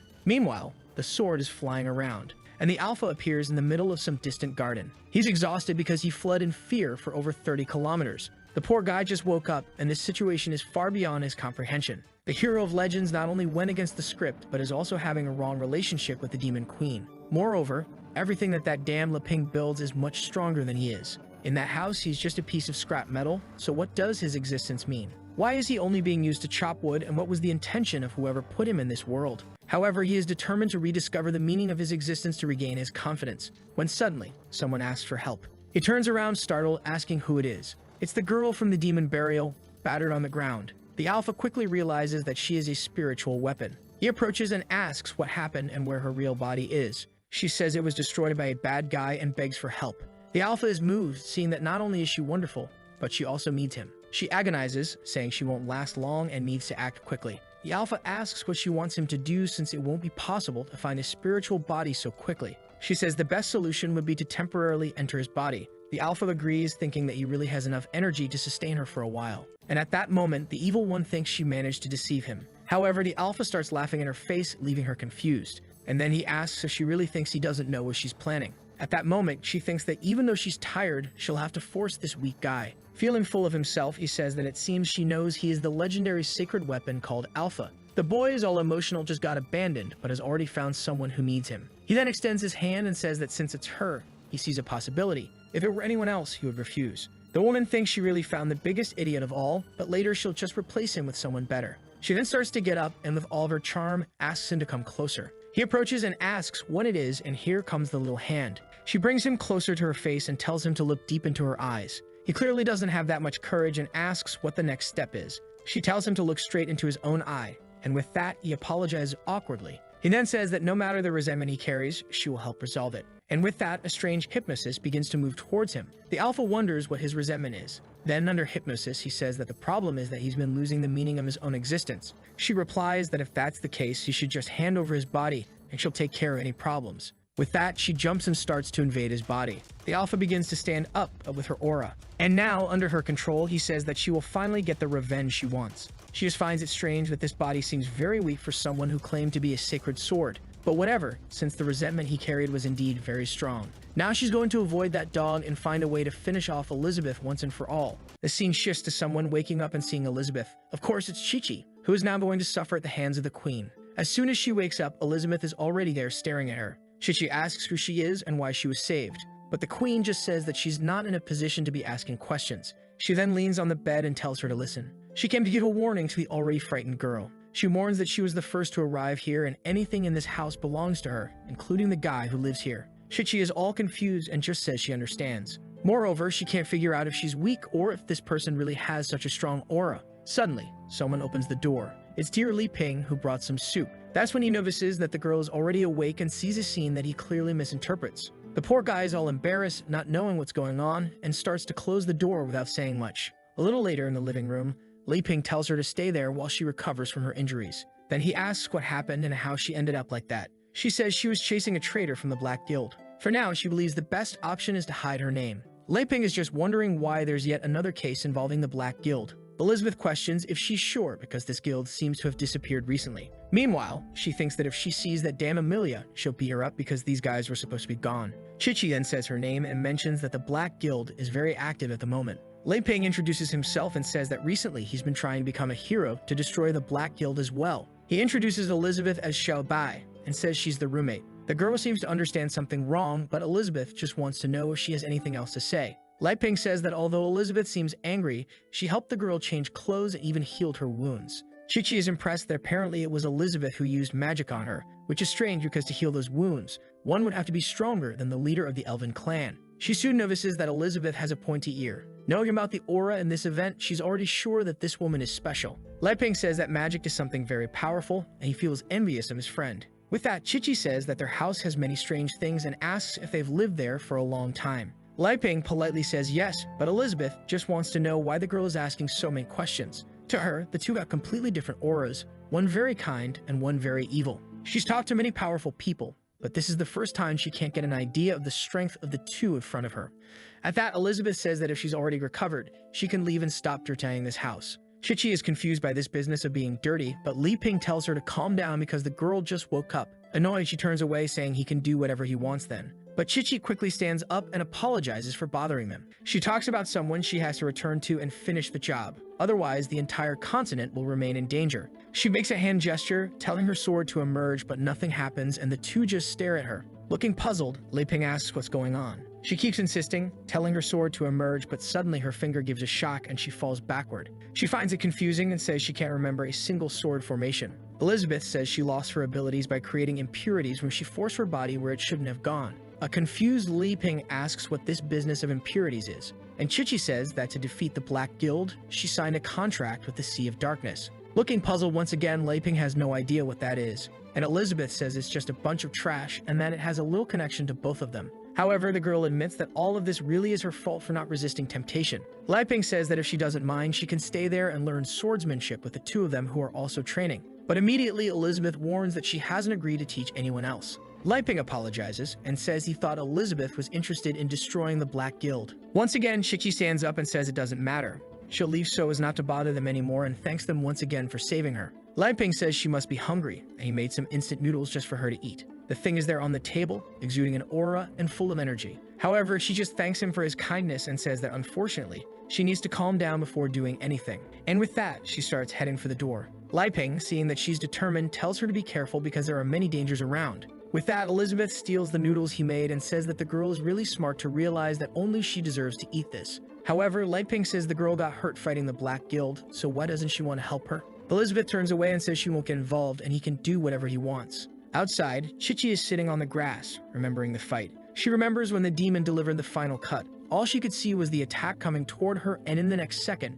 she was lying battered on the ground. At that moment, the woman disappeared. It was when the crystal on her necklace shattered, and a little later she saw Wan Kai appearing. She finally wakes up, saying she remembered everything. If it weren't for the lucky gem, she would have died at that moment. It's foolish of her to have believed for a second that she was the strongest person on this continent, considering she died in a single attack. At that moment, Li Ping approaches and says that it seems she didn't get very far. He says he understands her because he once thought about learning swordsmanship, but became more focused on rural life. However, lately he has returned to practice and realized that he is a fool who has no power at all to defeat the Black Guild. Chichi shrinks back and says that he can't understand because what she learned wasn't simple swordsmanship. It was in fact demonic swordsmanship that she luckily obtained from some ancient ruins. Our boy says that she still has power within her and can change classes. He knows an old man who did the same thing and became much stronger. However, Chichi is devastated and says that losing her swordsmanship is worse than losing her life. But our boy says that in the vastness of the universe, everything is so insignificant that she can always start over and asks if she wants to try along with him. Obviously, Elizabeth is listening to everything and wonders what this business of trying together is. She already imagines Li Ping giving lessons to his friend. Man, this room evolved quickly. And at that moment, Elizabeth says she won't let that happen. Suddenly, he says he's hearing Xiao Bai's voice. And in a second, she teleports in front of the two. Excited, Li Ping asks if she appeared to help everyone. However, she just sticks out her tongue and says she does whatever she wants, and it's none of his business. With that, Elizabeth asks if he forgot that he can't give anything to someone else without asking her first. He says he didn't do that, but she says that he himself counts as something that can't be given to others. She then pulls out a spatial curtain, throws it in Qiqi's direction, and tells her to come with her. With that, the two disappear in front of Lei Ping, who thinks that in the end, Elizabeth has a sharp tongue, but a warm heart. The poor girl, when she starts to open her eyes, is in a void. She was brought directly into the vastness of Elizabeth's consciousness and knows that this can only be done by someone who has reached the Demon King realm. Elizabeth then says she's there to help her. Confused, Qiqi asks how, and the queen says that first, she will have to be completely destroyed. She is startled and sees something approaching her eye, carapace that she narrowly avoids. Confused, she asks Elizabeth why she's trying to kill her and questions why this woman who has the power of a demon king saved her the first time. Elizabeth sends another sequence of attacks and tells her to stay still, saying she'll suffer less that way. Another attack comes, and Qiqi realizes it won't be easy to dodge it. She starts doing backflips to avoid everything and soon seems to notice where it's coming from. She sees Elizabeth from afar and says she's at the peak of the 5th star, so she won't accept death just like that. Elizabeth sends a barrage of attacks and says she doesn't have time to chat with her. With that, Qiqi's arm is caught by the shadow. She is immobilized by all 4 limbs. While Qiqi screams, telling her to let go and asking why she's doing this, Elizabeth only says that the girl's mind is really disoriented. Losing demonic swordsmanship and trying to use this kind of power only puts her in danger. Qiqi continues to agonize, telling her to let go. But at that moment, a hand stretches out and begins to approach. The attack lands squarely on her face and she begins to writhe in agony with a bunch of pentagrams in her eye. There seems to be something strange in her belly fighting for her, and the hand Elizabeth found seems to find a parasitic worm that slowly starts to be pulled out until the creature is removed from within her. The girl is left desolate, trying to recover, and Elizabeth looks at that thing and asks how it appeared in her plane. She wants to know what its relationship is with the Black Guild. The creature only says that if it weren't for her, everything would have worked out, but Elizabeth explodes, saying that it's irrelevant. She observes Qiqi writhing, saying that she will have enough power to win and defeat a demon king. She murmurs, saying that every time she shows weakness, it takes something from her, and that if his body were destroyed, he would use hers. Qiqi, dominated by something strange, says that Elizabeth is a shameless person who broke her promise. However, she's there, not too concerned, saying that apparently something happened. The scene shifts to 500 years ago in a lava pit. The Demon Queen was at her cultivation point. She told herself that to defeat that damned hero, she would need to get even stronger and reach the next realm. It was then that a voice said that if she wanted to get stronger, he could help her. Slowly, she opened her eyes and asked who he was and, more importantly, how he managed to access the cultivation point. The creature introduced himself as Azathoth and said he was the Lord of the Sea of Darkness. She then asked how he could help her grow stronger. The creature replied that all she needed to do was accept that he would reside in her body. The chaotic power he possessed would merge with her, and thus she would no longer have to fear the legendary hero. Elizabeth questioned his offer, and a pentagram began to appear in her eyes. The creature said she was on the right path and just needed to accept. However, suddenly she grabbed him with her hand and said that he was trash if he thought she really feared the hero. But the creature simply replied that she didn't need to fear or worry that he wouldn't be able to dominate her body since she was so strong. However, Elizabeth had already read his thoughts and knew that his plan was to take over her body when she was weakened by the hero. The creature said it was too late now.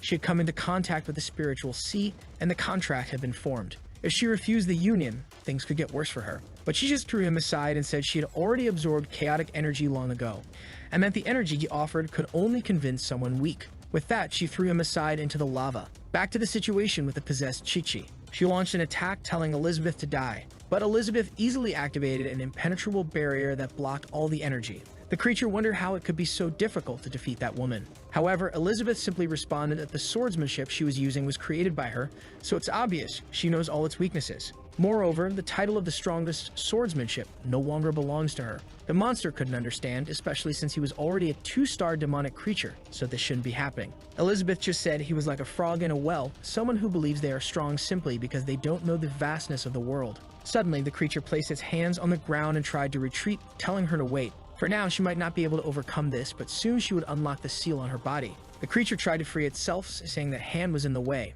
The monster told her to give up because no magic would be able to break the contract she made. But suddenly, Elizabeth threw Li Ping's instant noodles on the creature's head, saying she didn't need to do anything because she had these noodles made by him. The monster felt humiliated and asked how she had the audacity to do that. Then it began to notice something was wrong with those noodles. They were invading its body's cells and draining all the chaotic energy. And suddenly, the creature began to writhe in agony. Slowly, the energy returned to Elizabeth's pot, and she said that in the end she relied on him again. It seemed that once again his plan had worked and she couldn't do anything. Meanwhile, Lai Ping was standing in the garden until a portal appeared behind him. Our boy turned around and said that was fast, asking if they were okay. Elizabeth had put an oxygen-made outfit on and said everything was fine. Lai Ping wanted to know why those women were acting like that. Meanwhile, Alpha was flying around. The woman from before said she had finally figured out where they were and was slowly approaching their house. Once again, she felt Wan K's presence. She immediately stopped in the air, knowing it was that guy. That was something she knew she had no chance of surpassing, so she immediately changed her mind.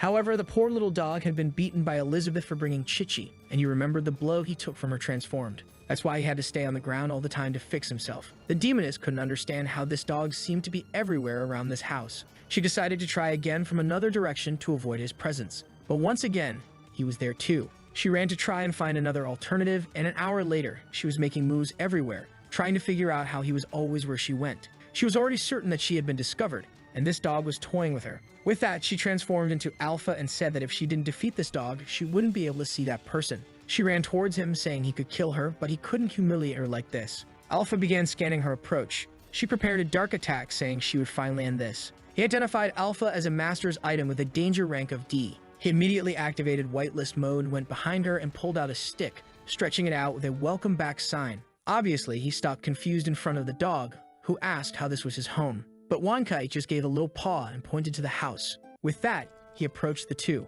and now he was face to face with Lai Ping's house. The strange thing was that she stood there looking around. She saw the house and the trees and said that she was finally back to the place where she was born. Once, a long time ago, Lai Ping was hammering metal. He carved the wood, and that's how he brought the first axe to life. That was one of his incredible creations and also one of the first conscious weapons he managed to create. And on that day, he named it Dazuang, who had already noticed this plot twist. The story gave several hints when it showed in the early chapters that the axe disappeared overnight. And now we see that from the beginning, she'd been chopping wood with him. Until one rainy day, our boy was rushing home and accidentally forgot the axe. She felt abandoned. She lay there on the ground while he ran off to get the clothes from the line. The poor thing fell, pleading for his return. Unfortunately, he never came back. More than 500 years passed with her on the ground. Her consciousness began to deteriorate and resentment accumulated in that axe. A long time passed after that day, until by coincidence, some apostles were talking nearby. They handed a strange potion to a guy and said it was a new experiment from the Black Guild. The axe's first master found it odd that he would become stronger just by drinking that.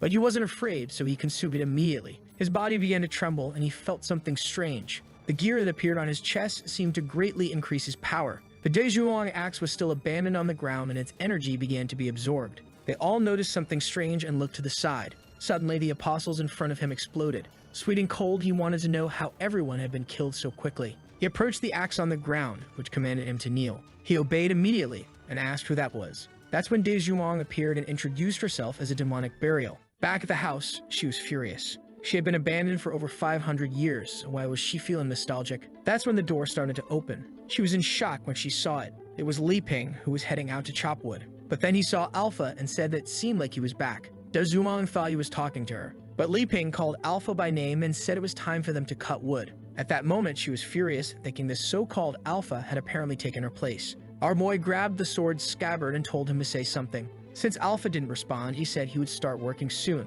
But Dezhuang was feeling a very familiar sensation. He prepared to start chopping wood, but said he found it strange that today he felt nostalgic holding it. Dezhuang thought he was pretending not to know it was her. With that, Li Ping prepared and chopped the wood. Dezhuang felt something odd. And once again, he chopped another piece of wood. She began to realize that even after 500 years, this was the best feeling that existed. Lai Ping asked why Alpha was making strange noises today, but he didn't care as he felt they were a perfect duo. With that, many cuts were made. And a long time later, a lot of wood had been accumulated, with Lai Ping saying it had been a long time since he felt this way. He was used to chopping wood, but today reminded him of the times he was with Dezhuang. Crying, she was moved to see that her master had never forgotten her. All resentment had been dissolved, and now everything was resolved. Lai Ping said that if that barrier hadn't been broken and the whole world changed, he would definitely have wanted to find her. It was a shame that this would be the last time he would feel the sensation of chopping wood with her. Dezhuang realized that without her body made of resentment, she no longer had the strength to sustain herself. At least she had been lucky enough to be created by him and hoped that the next axe would serve him well. Lai Ping just said that later he would have to make another axe since Alpha would now have to start going on adventures with him. He left it there and said he was going to cook now. Poor Alpha was left standing there, but suddenly, he transformed back. Clearly, she was still under control, saying that those damn people had reconciled. But how was she going to fit into this situation? In the house, Elizabeth asked Chichi what she knew about demonic swordsmanship. She explained that it all started 100 years ago. At that time, the Black Guild was beginning to gain influence and capturing many people from the continent. Everyone was more concerned with surviving than trying to stop them. However, when she obtained the title of Sword Saint, she decided to go alone to gather information about them. But that information leaked and she was surrounded by several apostles and thrown into an abyss. That's when she fell into the Demon Queen's cultivation point. That's when she felt a strange sensation. In that place, she could see traces of the Demon Queen's swordsmanship practices. Even though it was minimal, she began to absorb the surrounding energy until there was nothing left. She evolved a lot in 3 months, but unfortunately, she was limited by her talent. But then she realized that there were people much stronger than she could ever be. In the midst of this confusion, a voice asked if she wanted to become stronger. Li Ping asked what she did, and she said she accepted to be able to defeat the Black Guild. It seems that Chichi already knows that Li Ping is the hero and is wondering if he thinks it was wrong that she accepted the Sea of Darkness. She then says that the creature couldn't take full advantage of all the power and ended up delivering a tentacle weapon. Elizabeth just says that thing had already been sealed by her, and that she'd get contacted, in fact, a clone of the consciousness. And with that, Li Ping asks if the weapon she received is like an octopus. Then he stops to think that he has never tried this type of food in this world. Elizabeth immediately wants to know if it would be tasty. He says that in his world it was very good, but he has no idea about the creatures in this place. Chichi wants to know why they were talking about the end of the world earlier, and now they're talking about eating octopus. But then he says enough talking, it's time to eat. With that, he pulls out the pot radiating a golden energy. Chichi is immediately startled by the amount of magical power. You already know what's coming because he made an infernal curry. Elizabeth is all excited, but you know what's going to happen. Here comes the first spoonful. She puts it in her mouth, saying it's delicious. Apparently, she learned to control herself because she only says it's a bit spicy. She already has to drink some juice, saying it's ridiculous that a 7-star demon can't handle this taste. Li Ping asks if it's too spicy and says he'll cut some icy onions. He stretches the mash sheet on his own hand, saying it will be quick. With one touch, it completely dematerializes. Chichi wonders how it's possible that he thinks he has bad swordsmanship when he managed to do that. And he throws everything into the soup as if it were micro pieces. With that, he serves some more, saying it's less spicy now. Elizabeth says she likes spicy food and for him to stop humiliating her like that. Li Ping offers, but Elizabeth is right there saying she's going to kill someone, apparently. I think she didn't know this because she seemed a bit embarrassed, apparently wanting to accept. As she goes to take the plate, Elizabeth calls out to her, and she warns that she has to think carefully because she can only choose one of the 3 options. Confused, they ask what that's about. Elizabeth then pulls out 3 items. She says she can choose between a pot of curry, a swordsmanship manual, or one of Li Ping's kitchen knives. Confused, our boy finds this very strange and says he wasn't too keen on giving away his knife. Elizabeth tells him to be quiet because this is a moral test, and he's playing too. Chichi believes she's being tested. She knows the correct answer must be hidden in the previous conversations. She's certain that curry has such powerful energy that she would evolve instantly. However, seeing that even Queen Elizabeth couldn't fully resist, she would probably be destroyed. That knife makes any rank S weapon look like a joke. However, the hero himself didn't seem to want to give it up, indicating she has no chance of using it. Neither the curry nor the kitchen knife can be chosen. All that's left for her is that swordsmanship manual. So she says that following Elizabeth's advice, she wants the manual. At that moment, the door is destroyed. The 3 of them turn, confused by what happened. And our boy asks why Alpha is like that. He enters, full of resentment, saying he came to get revenge and kill everyone. Chichi stands up immediately, saying she's sure it's the demon burial. She gets up, asking to borrow the knife to solve this problem. But as soon as she grips it, she feels the energy of a gigantic genius. She tries to control the power, but it seems to have some sort of spirit inside. Her hand can't even hold it properly and all her energy is drained in an instant. The poor girl falls, drained to the ground. The knife drops and rolls in Dae Yuang's direction. She realizes she made a mistake by entering this place and the thing slices clean through her. With that, Alpha himself is cut in half and the machete alone returns to Li Ping's hand. Our boy sees the drained girl and calls out for Chichi. Not to mention that Alpha is lying there, torn in half. He shouts, asking how all this happened without him doing anything. The scene shifts to a destroyed field. The 6th pillar of the demonic guild is lying on the ground. The other, who looks like a computer, arrives to try to wake him up and shocks him to see if he revives the poor guy. The bear gets up, electrocuted, and now looks like Volibear from League of Legends. He calls for the Golden Dragon King, saying he's going to keep fighting. But then a little heart appears, and he starts drooling. The girl named Bader tells him that the battle is already over. Robot number 24 explains that the president was eaten. Everyone died, and she disappeared. She says none of that matters since the outcome was decided. In the midst of them all, there is a golden dragon egg. And the boss says he never expected Amelia to have such an ability to save her own life. However, he actually never intended to hurt her. And with that, a tentacle moves towards the egg. It starts wrapping around it and absorbing it completely. A glow begins to emerge from inside the mirror. Even the old man sustaining it starts to disintegrate. He says that indeed, the power of someone at the king level is completely different from the norm. If it had been just a little more, the master would have been reborn immediately. An insect with that ugly face asks how the Black Guild ended up in such a deplorable state. The connection between him and a certain Daigle was severed, so he wants to know about the rest. The guy apologizes, saying that Daigle sacrificed himself to protect the guild. It's that guy from the previous meeting who asks if the old man advanced in the research since he seems to be younger. He just says that actually he managed to get the right materials and asks why he's there. Tagore simply says that the identity of this body has been exposed, so he'll have to find another one. The demonic pillars ask who that guy flying is. The robot says that he's one of the people who also controls the Sea of Black Consciousness. Tagore just says that the plan to capture the Dwarf Kingdom will have to be put on hold for now. And the boss on top of the portal says that unfortunately, they lost many apostles. A few years earlier, when the old man was doing his research, he finally thought he had found what he had always been looking for. When he pressed the button, Elizabeth began to be reconstructed. He was emotional, thinking he had really succeeded, and number 24 praised his work's success. But soon she started to turn into a corrupted mass, and with that, she disintegrated. The old man was desperate, realizing it wasn't going to work. Once again, all of his research had failed. He had no idea why the body was still so unstable, and the years of relentless research were starting to catch up with him. The time a human has on Earth is too short, and he needed to evolve before life ended. Until something appeared and said that if he wanted to become stronger, it could help. The old man asked who it was. The creature introduced itself as Azathoth of the Sea of Darkness, and said they should work together. A rat that was nearby began to transform and go mad. In the same instant, it turned into a giant creature, and the old man realized that with chaotic energy, he would have enough power to resurrect anything he wanted. Azathoth then said he had all the energy the old man wanted but would need some bodies. That's when various creatures began to be born and the gears became part of the demonic cult.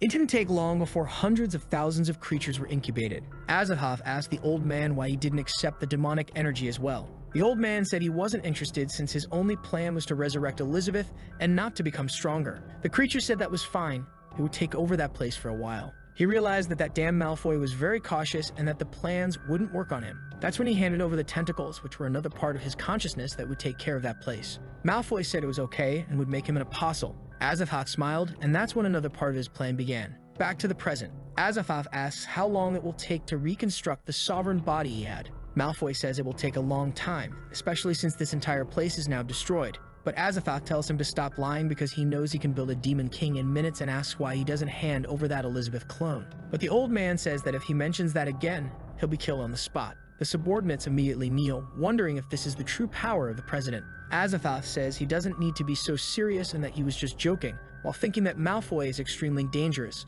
so he can't reveal the information about where Elizabeth is. He then says he's leaving and will return when he has new information. The old man starts licking the mirror, saying it will soon be ready. The master will return to him in an even more perfect form. And clearly down below, there's a clone of Elizabeth all ready to go. The scene shifts to the city of Boss. Apparently, Elizabeth sent our boy there to explore as an adventurer. What he's wondering is why the entire place seems to be under reconstruction. Then he sees a giant church and wonders how Annie is doing. He decides to run over to knock on the orphanage's door. He knocks on the door, but it strangely opens right away. The pig is inside, and everyone is telling him to keep scrubbing. Lei Ping immediately questions why this guy is there. He kicks the door, telling them to stop that. The pig trembles and asks why he's there again, while Lei Ping just wants to know where Annie is and what happened to her. He just gets up, saying she's resting upstairs, and asks if Lei Ping thinks he's playing around here. As always, our boy thinks he can't do anything without Elizabeth, and the pig asks for help, saying he's very tired. Then someone approaches, fixing her hair. As she spent some time at home outside, the years passed much faster. The pig calls for his big sister, and our boy is confused.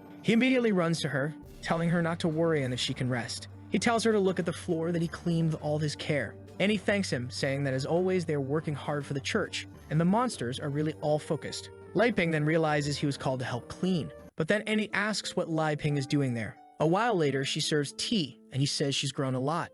She says it all happened when she managed to regain her magical powers. Lei Ping awkwardly says he understands and asks why all the beasts are working for her. She says she doesn't know exactly, but it seems something happened in the city last week. Lei Ping already asks if it involves the Black Guild, and she says yes. Some of the beasts in this place were transforming into creatures. Everyone started running, screaming that it was an apostle attack. That's when they found themselves face to face with it and knew they were going to die. The pig asked what was happening to his brother and told him to calm down. Nearby, Tagore observed everything, saying that it's much easier for orcs to lose their heads than for humans and elves. The only problem is that they lose their rationality. That's why they only serve as machines of destruction and not as parasitic hosts. The pig orc was attacked by his brother, and the blow hit and affected everyone. Or, actually, when he opened his eyes, it had been defended by a stuffed panda. The orc started screaming and losing his head even more. Annie said she would protect that place and summon her entire collection of plushies. With that, a war broke out in the middle of the city, and that's how everything got destroyed. However, at least Annie managed to win the fight, and all the gears embedded in the creature were torn out. It collapsed to the ground and began to disintegrate, and the pig was left crying seeing his brother. Annie apologized, saying that unfortunately she couldn't purify the power in that monster. Tagore found it strange that there was someone so strong in this city. He decided that perhaps she would be a good target for him to parasite. But at that moment, she turned around and her gaze instantly exploded the Azathoth creature, and she realized that something was watching her at that moment. Back in the conversation, Lampang says that this confirms that the Black Guild is involved. She says yes, and that the person who was watching her seems to have something related to the lost memories.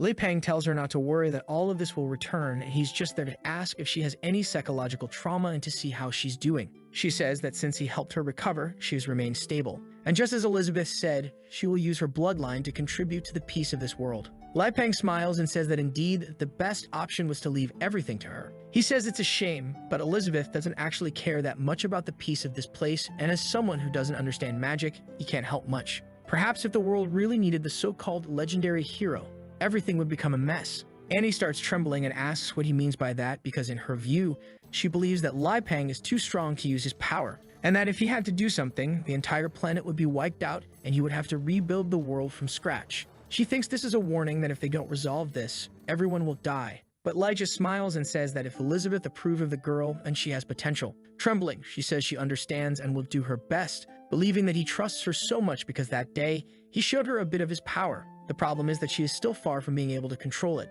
She apologizes, but Lampang says it's okay. He pulls something from his back and tosses a bag onto the table. A bunch of fruits that he says he promised on his last trip and now brought for her. At that moment, Annie thinks that he always knew her limitations and brought magical fruits to help her achieve what she needs. This means he's been supervising what she says and ensuring she can use the power he gave her. With that, she thanks him, saying she'll do her best to protect this city. He says that if that's the case, she trusts that nothing will happen there. All because he needs to fulfill the agreement that Elizabeth will be able to rule the world. She's confused by this business of Elizabeth ruling everything, but she says that apparently, if the sacred hero is involved, it's a good thing. Our boy tells her to stop thinking about these things because it's not quite like that. He just wants to dominate the world with her because she says that's the easiest way to ensure everyone's peace. But unlike her, he wants to do it differently. Hesitantly, Annie asks what way that is. He says he'll tell her more later. Today, he's here to ask for advice. He knows she's read a lot of books if he wanted to ask about the continents and the major forces in each of them. Annie replies that he can count on her. She doesn't know much about the Black Guild and the Demon Kingdom, only that they have some main forces. The Dwarf Kingdom is more secondary but has a direct connection to the Sword Saint. The Guild of Swords is the most important of all, and anyone who wants to establish themselves must gain their approval. With that, she starts explaining the map of the world and each person who dominates these places. There's a lot of text to say that basically the Sword Saint is the strongest in this city where they are as isolated from everyone else. That's why no apostle was sent to help her. Lampang realizes that it's as he imagined and each person is more concerned with their own territory. Annie then says she would like to know how he plans to achieve peace on the continent. He says that true peace cannot be achieved just by destroying the Black Guild. They would need an alliance to stop any evil in this world. He believes he has no strength at all, so his plan is to create a unit that would eliminate the apostles. The current problem is that he doesn't know how he will convince people, so he's following Elizabeth's method. Annie says she's starting to understand perhaps this business of a different method from the Demon Queen. It's because the whole world is just a bet between the two of them. They are betting to see who has the most effective method. Elizabeth achieved peace as quickly as possible, but as soon as she disappeared, everything fell into chaos. However, Lampang wants to show that unity and collective power are the solution for lasting peace. He is planning to visit the entire continent to recruit people who fit into his plan, and she, in the midst of all this, is just a pawn being used in this game. The most dangerous thing is that if she doesn't demonstrate power, she will likely be eliminated. However, she tells herself that she can't think about these things since it's for the greater good of the world. She needs to become stronger with the angel he gave her and help him as quickly as possible. Lampang says she seems thoughtful and asks her to explain what she's thinking. He wants to know about the kingdom of Aristotle, famous for its technology and magic. She says she doesn't know much, but it seems they have some giant metal things that can move mountains with little energy. He becomes thoughtful and concludes that it will likely be the first stop. However, Annie warns that it's actually better for him to go to the Elven Kingdom since Aristotle is currently closed. Moreover, it seems that a guild recently accepted by the Sword Saint entered the Elven Kingdom and gained a lot of reputation. Who could these elven guys be who gain reputation? Obviously, it's the father and daughter. The father warns that to enter the elven kingdom, they will have to pass through the purgatory of plants. He asks if Elif is ready, and she says of course. With that, with a single swipe of the cards, all the plants are destroyed. But he explains that the closer they get, the stronger the plants will become. And in the midst of them all, there seems to be one observing both of them. Just as they are about to reach the largest tree of all, she says that the Sword Saint has already warned everyone about their arrival. Perhaps this whole difficulty is an extra test designed for them. Suddenly, something begins to emerge from the ground, and in front of them rises a plant with 5 elements. The father warns to be careful because that one seems to be at its final stage, and with that, it starts spinning a bunch of balls in all directions. But he tells her not to worry, as 30 years ago, he already advanced to this place passing through here. Once again, he uses a swipe of the card that easily destroys everything. They find themselves surrounded by the plant, and she tells him to use the dual ability. With that, they perform a synchronized slash that destroys the plant instantly. Ella says that as far as she knows, that should have been the plant in its final stage. But the father warns not to get distracted or underestimate that creature. At that moment, something starts to emerge from the part they cut. The plant's head reappears, but this time with 4 mouths. Moreover, from each of the mouths, others emerge and they all start firing. The project's shooting in every direction, and Elif uses a card barrier to block it. The two have to team up or they won't survive. Some cards, however, begin to fall to the ground, destroyed. Elif admits she really underestimated the enemy and was even injured. But man, those cards serve for everything, and he tells her not to worry. With that, the deck passes around her arm, healing it. He says it's better for her to rest, but she insists she can still fight. However, he tells her to be more careful this time because that thing seems more dangerous than usual. Suddenly, something purple starts to emerge from the plant, and elemental pieces begin to appear from all sides of it, from darkness and ice to metal and fire. The father says that even someone extremely prepared would have difficulty dealing with something like that. However, the last time they came, the Sword Saint ended it instantly. But on the other hand, this one seems much stronger than the one he knew 30 years ago. The only way to defeat this will be by using the true deck. Elif asks if he has the courage to use the 10th card, but he says that the 3rd card will suffice for now. Suddenly, an arrow almost hits them both. It gets stuck in the ground and seems to be a new plant that emerges, and from it, a strange pollen begins to spread. However, the 5-element plant seems to react to it. It begins to tremble, and in an instant, it retreats back into the ground. The daughter says she's feeling a familiar aura, and he says it's because she's an elf. Suddenly, a spirit appears in front of them both and extends its hand, telling them to enter. The arrow then disintegrates. The father says that it seems they have been recognized, but Elif wants to ask a question. If her mother is in that tribe, why didn't she come to fetch them both? He tells her not to doubt her mother's love, but that the elven hierarchy in this place is more complex than she thinks. And the truth of it all, they are about to discover. With that, they walk calmly through the forest until they reach the elven tribe. Everyone there is looking at them and commenting that the girl is a half-human, half-elf mix. The women even say they can smell something disgusting coming from her. Elif asks her father why everyone seems so hostile. He says the people there have never left this place, so they don't know how to deal with differences. She then questions why there are elves in various guilds that are extremely powerful. The boss explains that there are several tribes around the entire tree, and each one has its own hierarchy. Moreover, the closer to the center, the more resources it receives. For example, common people in the center are considered nobles in other places, while those from the outskirts who come to the center are considered from the periphery. He warns that there are some exceptions, and she asks what they are. However, before he can answer, a mist passes by them. A girl appears on a horse, introducing herself as Blanchett, the general of the elven tribe. She says she will show the way to the sacred land and tells the two to follow her. With that, before they can respond, she already starts leaping ahead. Elif says they don't seem very friendly. However, the father tells her to get used to it. The deeper you go into the forest, the more common this is. He climbs onto the cards and warns that her mother must be waiting in the sacred land. With that, they follow Blanchett through the forest, and Elif comments that it seems the path closes behind them. He explains that the elven forest is impossible to enter unless you're authorized. After some time, they begin to approach the great tree. She is impressed, and the boss says that this is where it all began, back when he was 19 years old and a member of the Holy Guild. Someone was shouting that they couldn't control it and for everyone to get out of the way. This person passed through, destroying the entire elven village. Clearly, the horse was out of control. However, someone mounted it and from behind took her hand and told her to stay calm, that this was how it was done. The elf was embarrassed but thanked him, and the man said not to worry, he would help her. He approached and said that if she wanted to thank him, she would have to let him take a ride with her. With that, the two were there enjoying the ride together. They went up to the upper part of the kingdom, which was uncommon for a human. The boss was impressed, but the elf said it was better to go back because she was embarrassed. Confused, he asked why she was so shy. She said it wasn't shyness. It was just that she was scared because she believed she would never learn to ride that horse. The boss then points out and tells her to be careful because her father is watching everything. She tells him to hide because if they find out that someone from outside rode that horse, he will be killed. The boss says he was lying and that her father isn't there. The poor girl is confused, wanting to know why he's telling such stupid lies. He tells her not to focus on the details and just appreciate how beautiful the landscape is. She is impressed, saying she had never gotten so high in this region.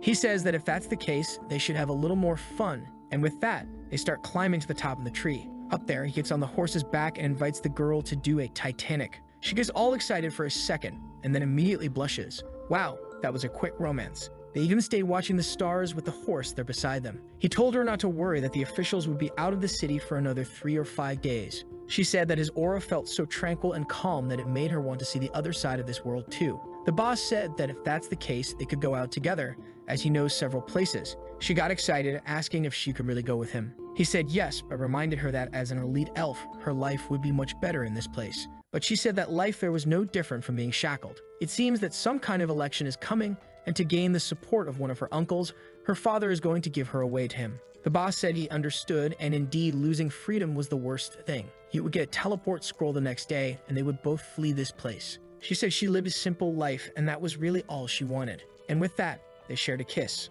Back to the present, where Blanchett is guiding them. To approach the tree, they need to pass through a portal. However, from a distance, something continues to watch everything and sees them using this entrance. Inside, they see a large green field with a tree in the center. Blanchett slowly approaches some people waiting for her. With that, she thanks the servant and tells him to leave. She approaches the elders and says that her mission is complete. Elif asks the boss who those people are. He tells her to be careful with her words because those are the elven elders. However, suddenly she feels something strange. Her body becomes nauseous in an instant. The elven elder named Verton tells Blanchett to step aside. Another named Elrond also introduces himself, and the girl named Avery says it's been a long time since she's seen the boss. Awkwardly, he seems impressed and says it's really been a long time. With that, Sinclair greets all the elders. Elrond remains silent, and Avery says he's changed a lot, especially since he used to be a young boy. But Verton says she already knows he's there because he wants them to join the Holy Guild. He says that actually, they want to form the Heroes Alliance to go after the Black Guild that is being formed, and he came specifically to ask the elders to join. Avery laughs, saying she knows very well that the Holy Guild has weakened a lot. And Verton says everyone knows that the Sword Saint has been missing for 3 months. He says that's why he wanted the help of the elves to locate the saint. She is essential to the plans, and all the elves who know her are well aware of her power. This Elrond hasn't said a word so far. Avery says that this would require a lot of magical power. They want to know what they will receive in return. However, Elif says that now is not the time for anyone to be thinking about personal gains. But Verton says that elves only help those who are deserving, and a golden plant begins to emerge from the ground. She says that if they can defeat it, they can discuss this so-called alliance. The plant opens up with a golden light, and Elif asks the boss what he thinks of it. He replies for her not to worry and he can handle it. The plant then shoots a laser of light at the two of them, so bright that all the elves can't even see anything. But their father had already used the Guardian card and created a shield in front of them. The boss says that they have indeed lost some of the power they once had, but he hopes they can understand that he is determined to destroy the Black Guild. With that, the golden plant falls to the ground. Avery laughs, saying that it seems the little boss has indeed grown stronger. Verton finds it strange that a card used sacred magic. Elif says that the attack felt more like they were trying to kill them than test them. She was about to say more, but the boss tells her to stay quiet. At that moment, Elrond speaks for the first time, saying that it has been 16 years. Hesitantly, the boss just agrees. Elif questions why he is so polite to these people who are clearly trying to make things difficult for him. The boss then reveals that the man in front of them is her grandfather. Verton then says that apparently Nikita's daughter is now 16 years old. Elif is confused, having no idea she was in front of her grandfather. Suddenly, he starts throwing confetti and playing a trombone, saying she didn't expect this. The two of them are completely confused by this sudden change. Avery says she warned it was better not to play around, but Verton says it was fun. Confused, the boss wants to know why they did that. Elrond grabs his hand and says not to worry, and that he can call him grandfather. The old man, feeling awkward, questions the sudden change and asks where Nikita is. He says not to worry and just to follow him. With that, he gives Elif a nod. Confused, she asks if he understands what's happening. He says he has no idea, but maybe her mother has improved her relationship with him. However, Elrond does not look healthy at all, and from behind, Blanchett is just observing them. A group gathers in front of the tree. Elrond says that the tree seen from outside their home is a projection, and the one before them is the real one. Its birth can be traced back over 500 years. The first elder, Tevala, used her own body as a nutrient to create this tree. With the powers provided by it, the elves became stronger and began to gain influence. The problem is that all that influence began to wane as the tree started to wither.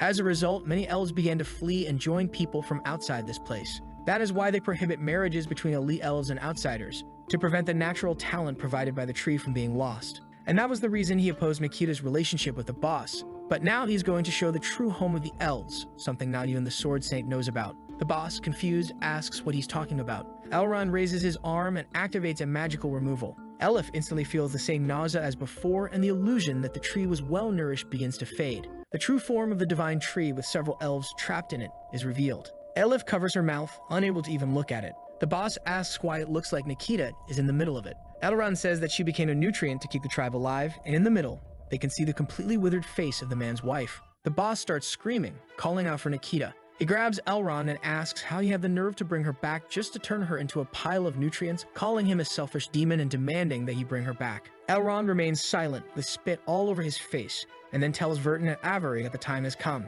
The two change their expressions and say yes. With that, they approach the tree and place their hands on it. Instantly, they begin to be absorbed, and in a split second, the two disappear. A small leaf sprouts on one of the branches, and their faces are carved alongside the others. Elif, not understanding, asks why they did that. Elrond explains that they must understand that what they did was never selfish. For them, becoming nutrients for that tree and dedicating their lives to the tribe is the highest honor, and he is sure that Nikita thought the same. But the boss punches the ground, saying that this is horrible. Elif approaches and asks if he is okay. Elrond explains that each small leaf that sprouts on the tree extends its life by another year. However, since both of them are there, he has changed his mind and suggests that maybe Nikita should be resurrected. The boss asks how that is possible. Elrond says it is indeed possible as long as they are willing to pay the price, and with that, he points to Elif. The boss tells him not to even think about it and warns that things will get serious if he tries to insist. Elrond says that what he really wants are the cards at her waist. Obviously, it's the true deck that was given by Liping. The boss wonders if he really wants the true treasure of the hero, and Elif seems to fall silent, not knowing how to respond. Elrond says that if those cards were given to the tree, he feels that it would be completely revived. This means that if there is energy left over, it might even be possible to revive Nikita. He promises that if this works, Nikita will be the priority. This leaves the boss in shock, wondering if this could really be true. However, Elif says that this is strange because a life that has been lost cannot be recovered, not to mention that those cards are meant to save this world. But someone is manipulating a book and seems to be meddling with something. Suddenly, Elrond's head gives a snap. He turns around and says that he really can't guarantee that this will work, but if it does, all the elves will be able to help defeat the Black Guild. The boss gets excited, saying that the true goal is indeed to destroy the guild and save the continent. Elif tells him that those cards are extremely important, and if they lose them, they will be responsible for it. However, at that moment, the cards start to float from her waist. The boss takes them, saying that he will take full responsibility. He gathers all the cards and asks what the next step is. Elrond says to just hand them over to him, and after the power is absorbed, Nikita will be resurrected. Elif continues to ask her father if he is sure about this. He hands over the deck, saying that he will do anything to bring her mother back. As soon as Elrond receives the deck, he calls the boss an incredible brother-in-law. Suddenly, a branch starts to emerge from the ground, and a bunch of vines wrap around the two of them. Obviously, Elif is trapped with great force, right folks? And the boss asks what the meaning of this is. That evil hand continues to manipulate the book. Elrond starts laughing, saying that it was extremely easy to deceive the two of them. For a long time now, the elves have been part of the Black Guild. Upon seeing the gears, the father and daughter are shocked. Elrond says that, in fact, he hasn't been the real Elrond for a long time. With that, a golden plant emerges from the ground and slowly opens up. Inside, someone is drinking something, and a clown appears, saying that this entire tribe has been puppets for a long time. Elrond kneels and hands over the deck to the clown, who says that the elves have been so well trained that he doesn't even need to do anything else. The boss shouts for Elif, who says it's okay. At that moment, both activate a power in their hands, and Elif says that they will take down these evil guys. The cards start to emerge from the deck. However, Elrond turns around and activates a spell, enveloping the two of them in a bunch of flowers. Elif realizes that all of her magical power is being drained. Her father tries to call out to her, but is also nearly losing consciousness. The clown congratulates and thanks Elrond. With that, the clown says he will give him a well-deserved rest. Elrond's body seems to disconnect, and the clown begins to pull the cards, saying that he feels they summon spirits. However, he soon realizes that it seems to consume life energy. As he starts to lose consciousness, the boss thinks that the clown doesn't know the true secret of the deck, so he will never be able to use it. But the clown starts to toy with him, saying that it looks like that this will be easier than he thought. All he needs to do is control people to spend their life energy. A strange hurricane starts to form at the top of the forest. Everyone wonders if it's some kind of earthquake, but at the same time, they all feel that strange nausea and their life energy begins to be absorbed. The soul of every tribe member is sent towards the center of the tree, both human and animal. The boss tries to understand what is happening. With the deck in the sky, the clown continues absorbing everyone. The life energy of the entire tribe is distributed among all the cards, and the clown smiles, telling them to absorb it all. Seeing this, the boss knows very well that there's no way anyone in the alliance can win against something like this.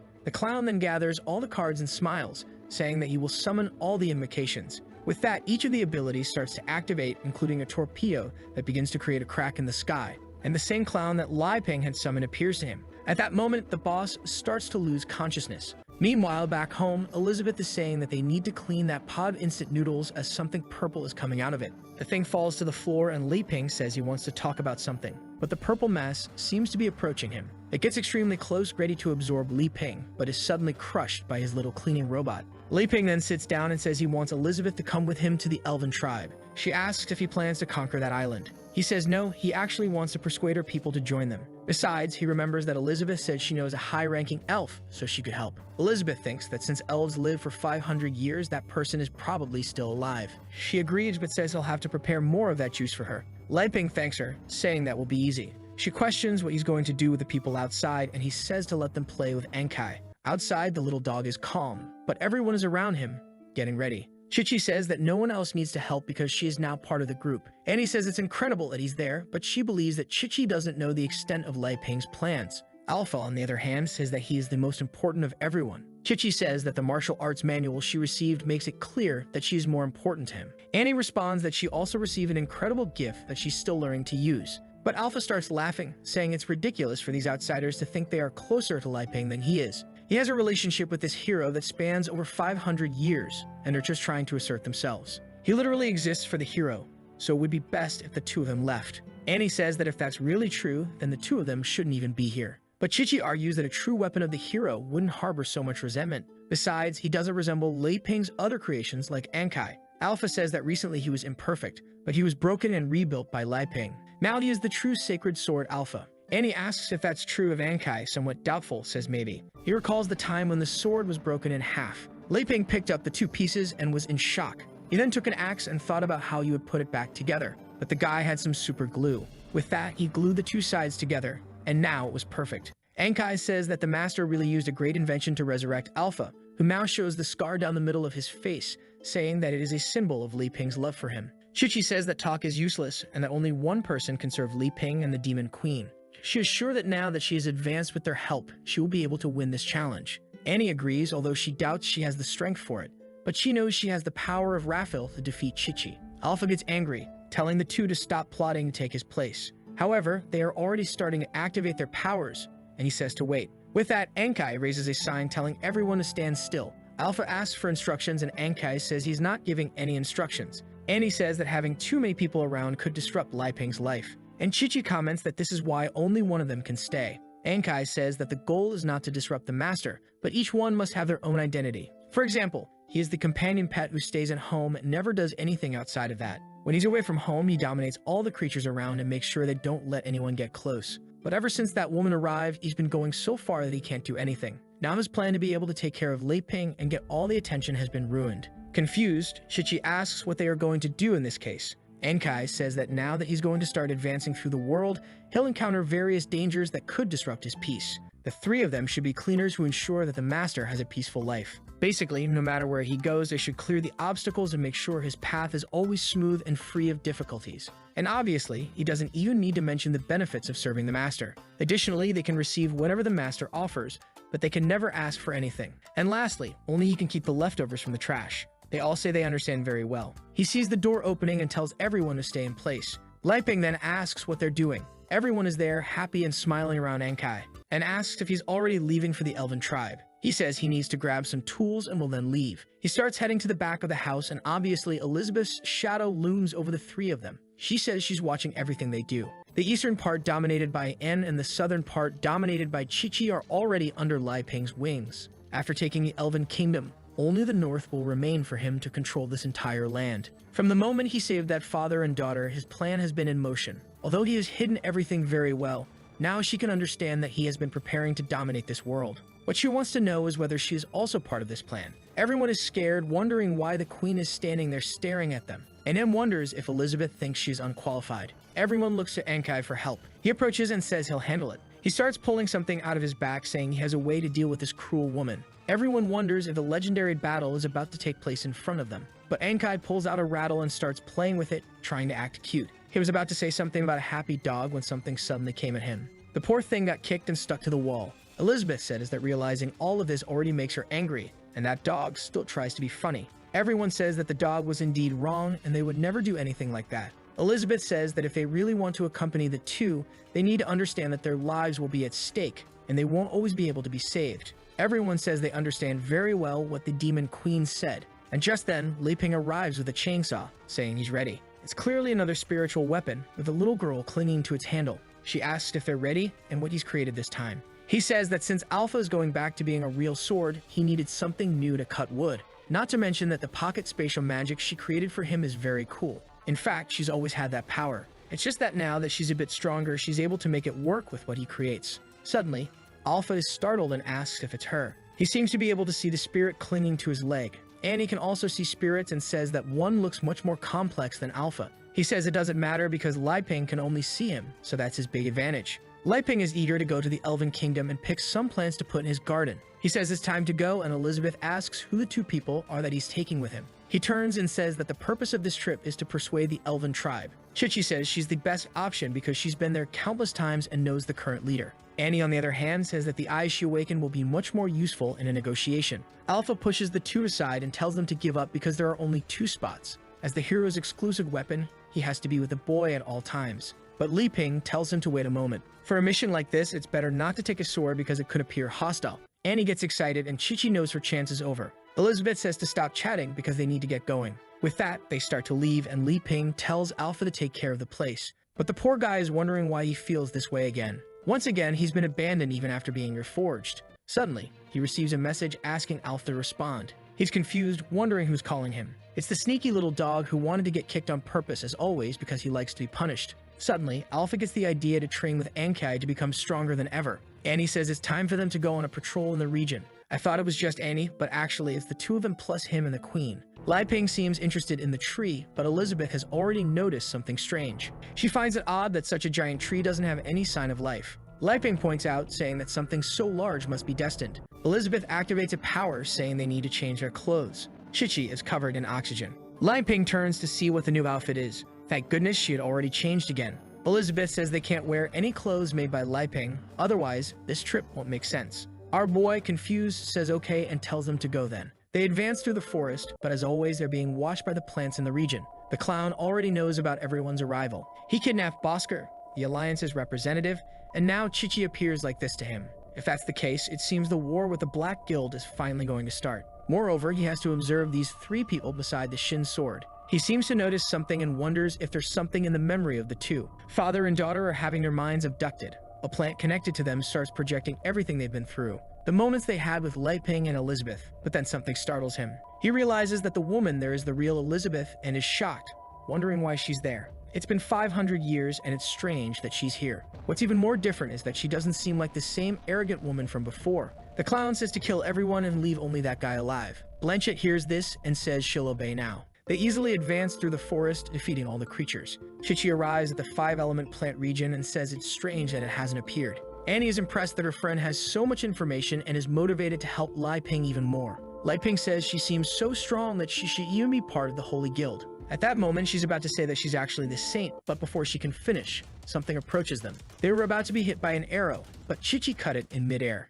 Someone is watching a person flying in the sky. It's Annie with her eye who says there are people hiding, but there's no need to worry. However, Chichi already activates the first move from Li Ping's book. The aura emitted comes into contact with Blanchett, who is impressed that the girl broke her stealth so easily. But she releases a barrage of seeds, saying it doesn't matter. Annie summons her bear to protect everyone, but the seeds that fall to the ground start to create a bunch of vines. Chichi says this is normal, but the scale is much larger than usual. Suddenly, Li Ping asks if she remembers the adventure they had a few months ago. She says yes and asks why he's bringing it up. In front of him, there's a destruction course with flying debris and a bunch of cuts. He says that before he would have been extremely scared, but now he doesn't even need to pretend to be calm. That's because in reality he has Elizabeth by his side and is sure she'll save him. Especially now that he's brought Annie and Chichi, he really doesn't need to fear danger. Elizabeth asks if he's trying to show off, thinking that now that he's decided to dominate the world, he doesn't need to pretend to be weak anymore, and that's why he's feeling so confident. The girls are easily defeating the plants. He says he's not showing off, he's just happy to have her by his side. What he hopes is that they can live together as friends forever.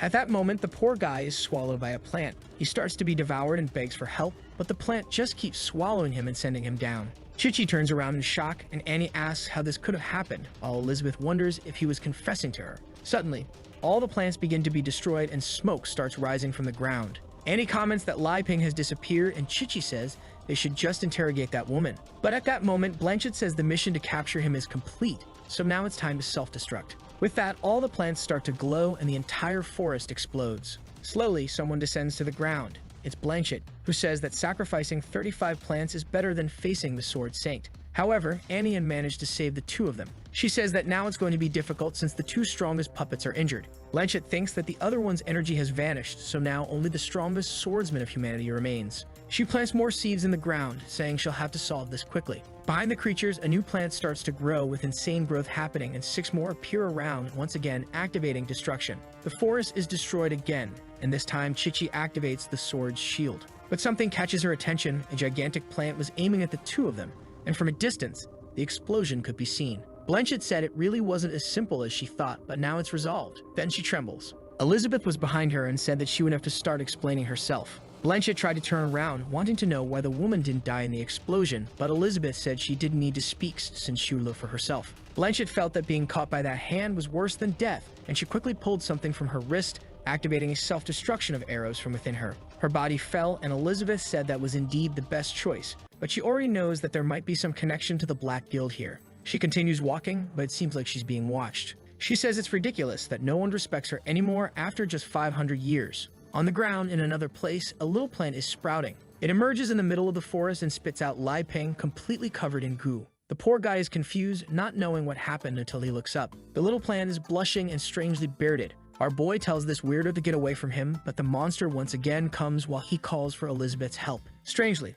the monster collapses to the ground. He's confused and slowly opens his arms to take a look. The plant seems to be eating something that fell on the ground. That's when he realizes that the thing he brought is coming out of his pocket. He pulls it out to take a look and sees that it's organic fertilizer he made himself. The problem is, this was the gift he was bringing to the elven tribe. But the little plant is desperate, asking for more. Our boy asks if she likes it, and he says that if that's the case, he'll give it all to her as long as she doesn't eat him. She immediately blushes and eats everything. She starts consuming it all and seems to be shrinking. A while later, she collapses on the ground, exhausted. Our boy thinks that fertilizer is good, but consuming too much can be bad for the plant. He thinks he's safe, but the problem is he doesn't know how he'll win over the elves now. He decides to take a walk through the forest since Elizabeth should find him soon. Meanwhile, Elrond says he lost control of the plant halfway through. The clown says they need detection skills to find the boy quickly. He says that strangely the boy seems to have magic that hides all his power. The clown says that now, confirming all the information, his identity is revealed. After all, he saw everything in the minds of the 2. He saw the scene of the game they played, and he knows that this is the legendary hero. An explosion happens in the forest. Annie's little bear is more beaten up than ever, but once again, the 2 manage to survive. The problem is that Chichi is already bleeding and has used up a lot of magic. Annie asks if she's okay, and Chichi says she just needs a break. Suddenly, Annie feels the like on this video that helps Mamoru make more juicy content for his viewers, activate the cheeky little bell, and I'm out.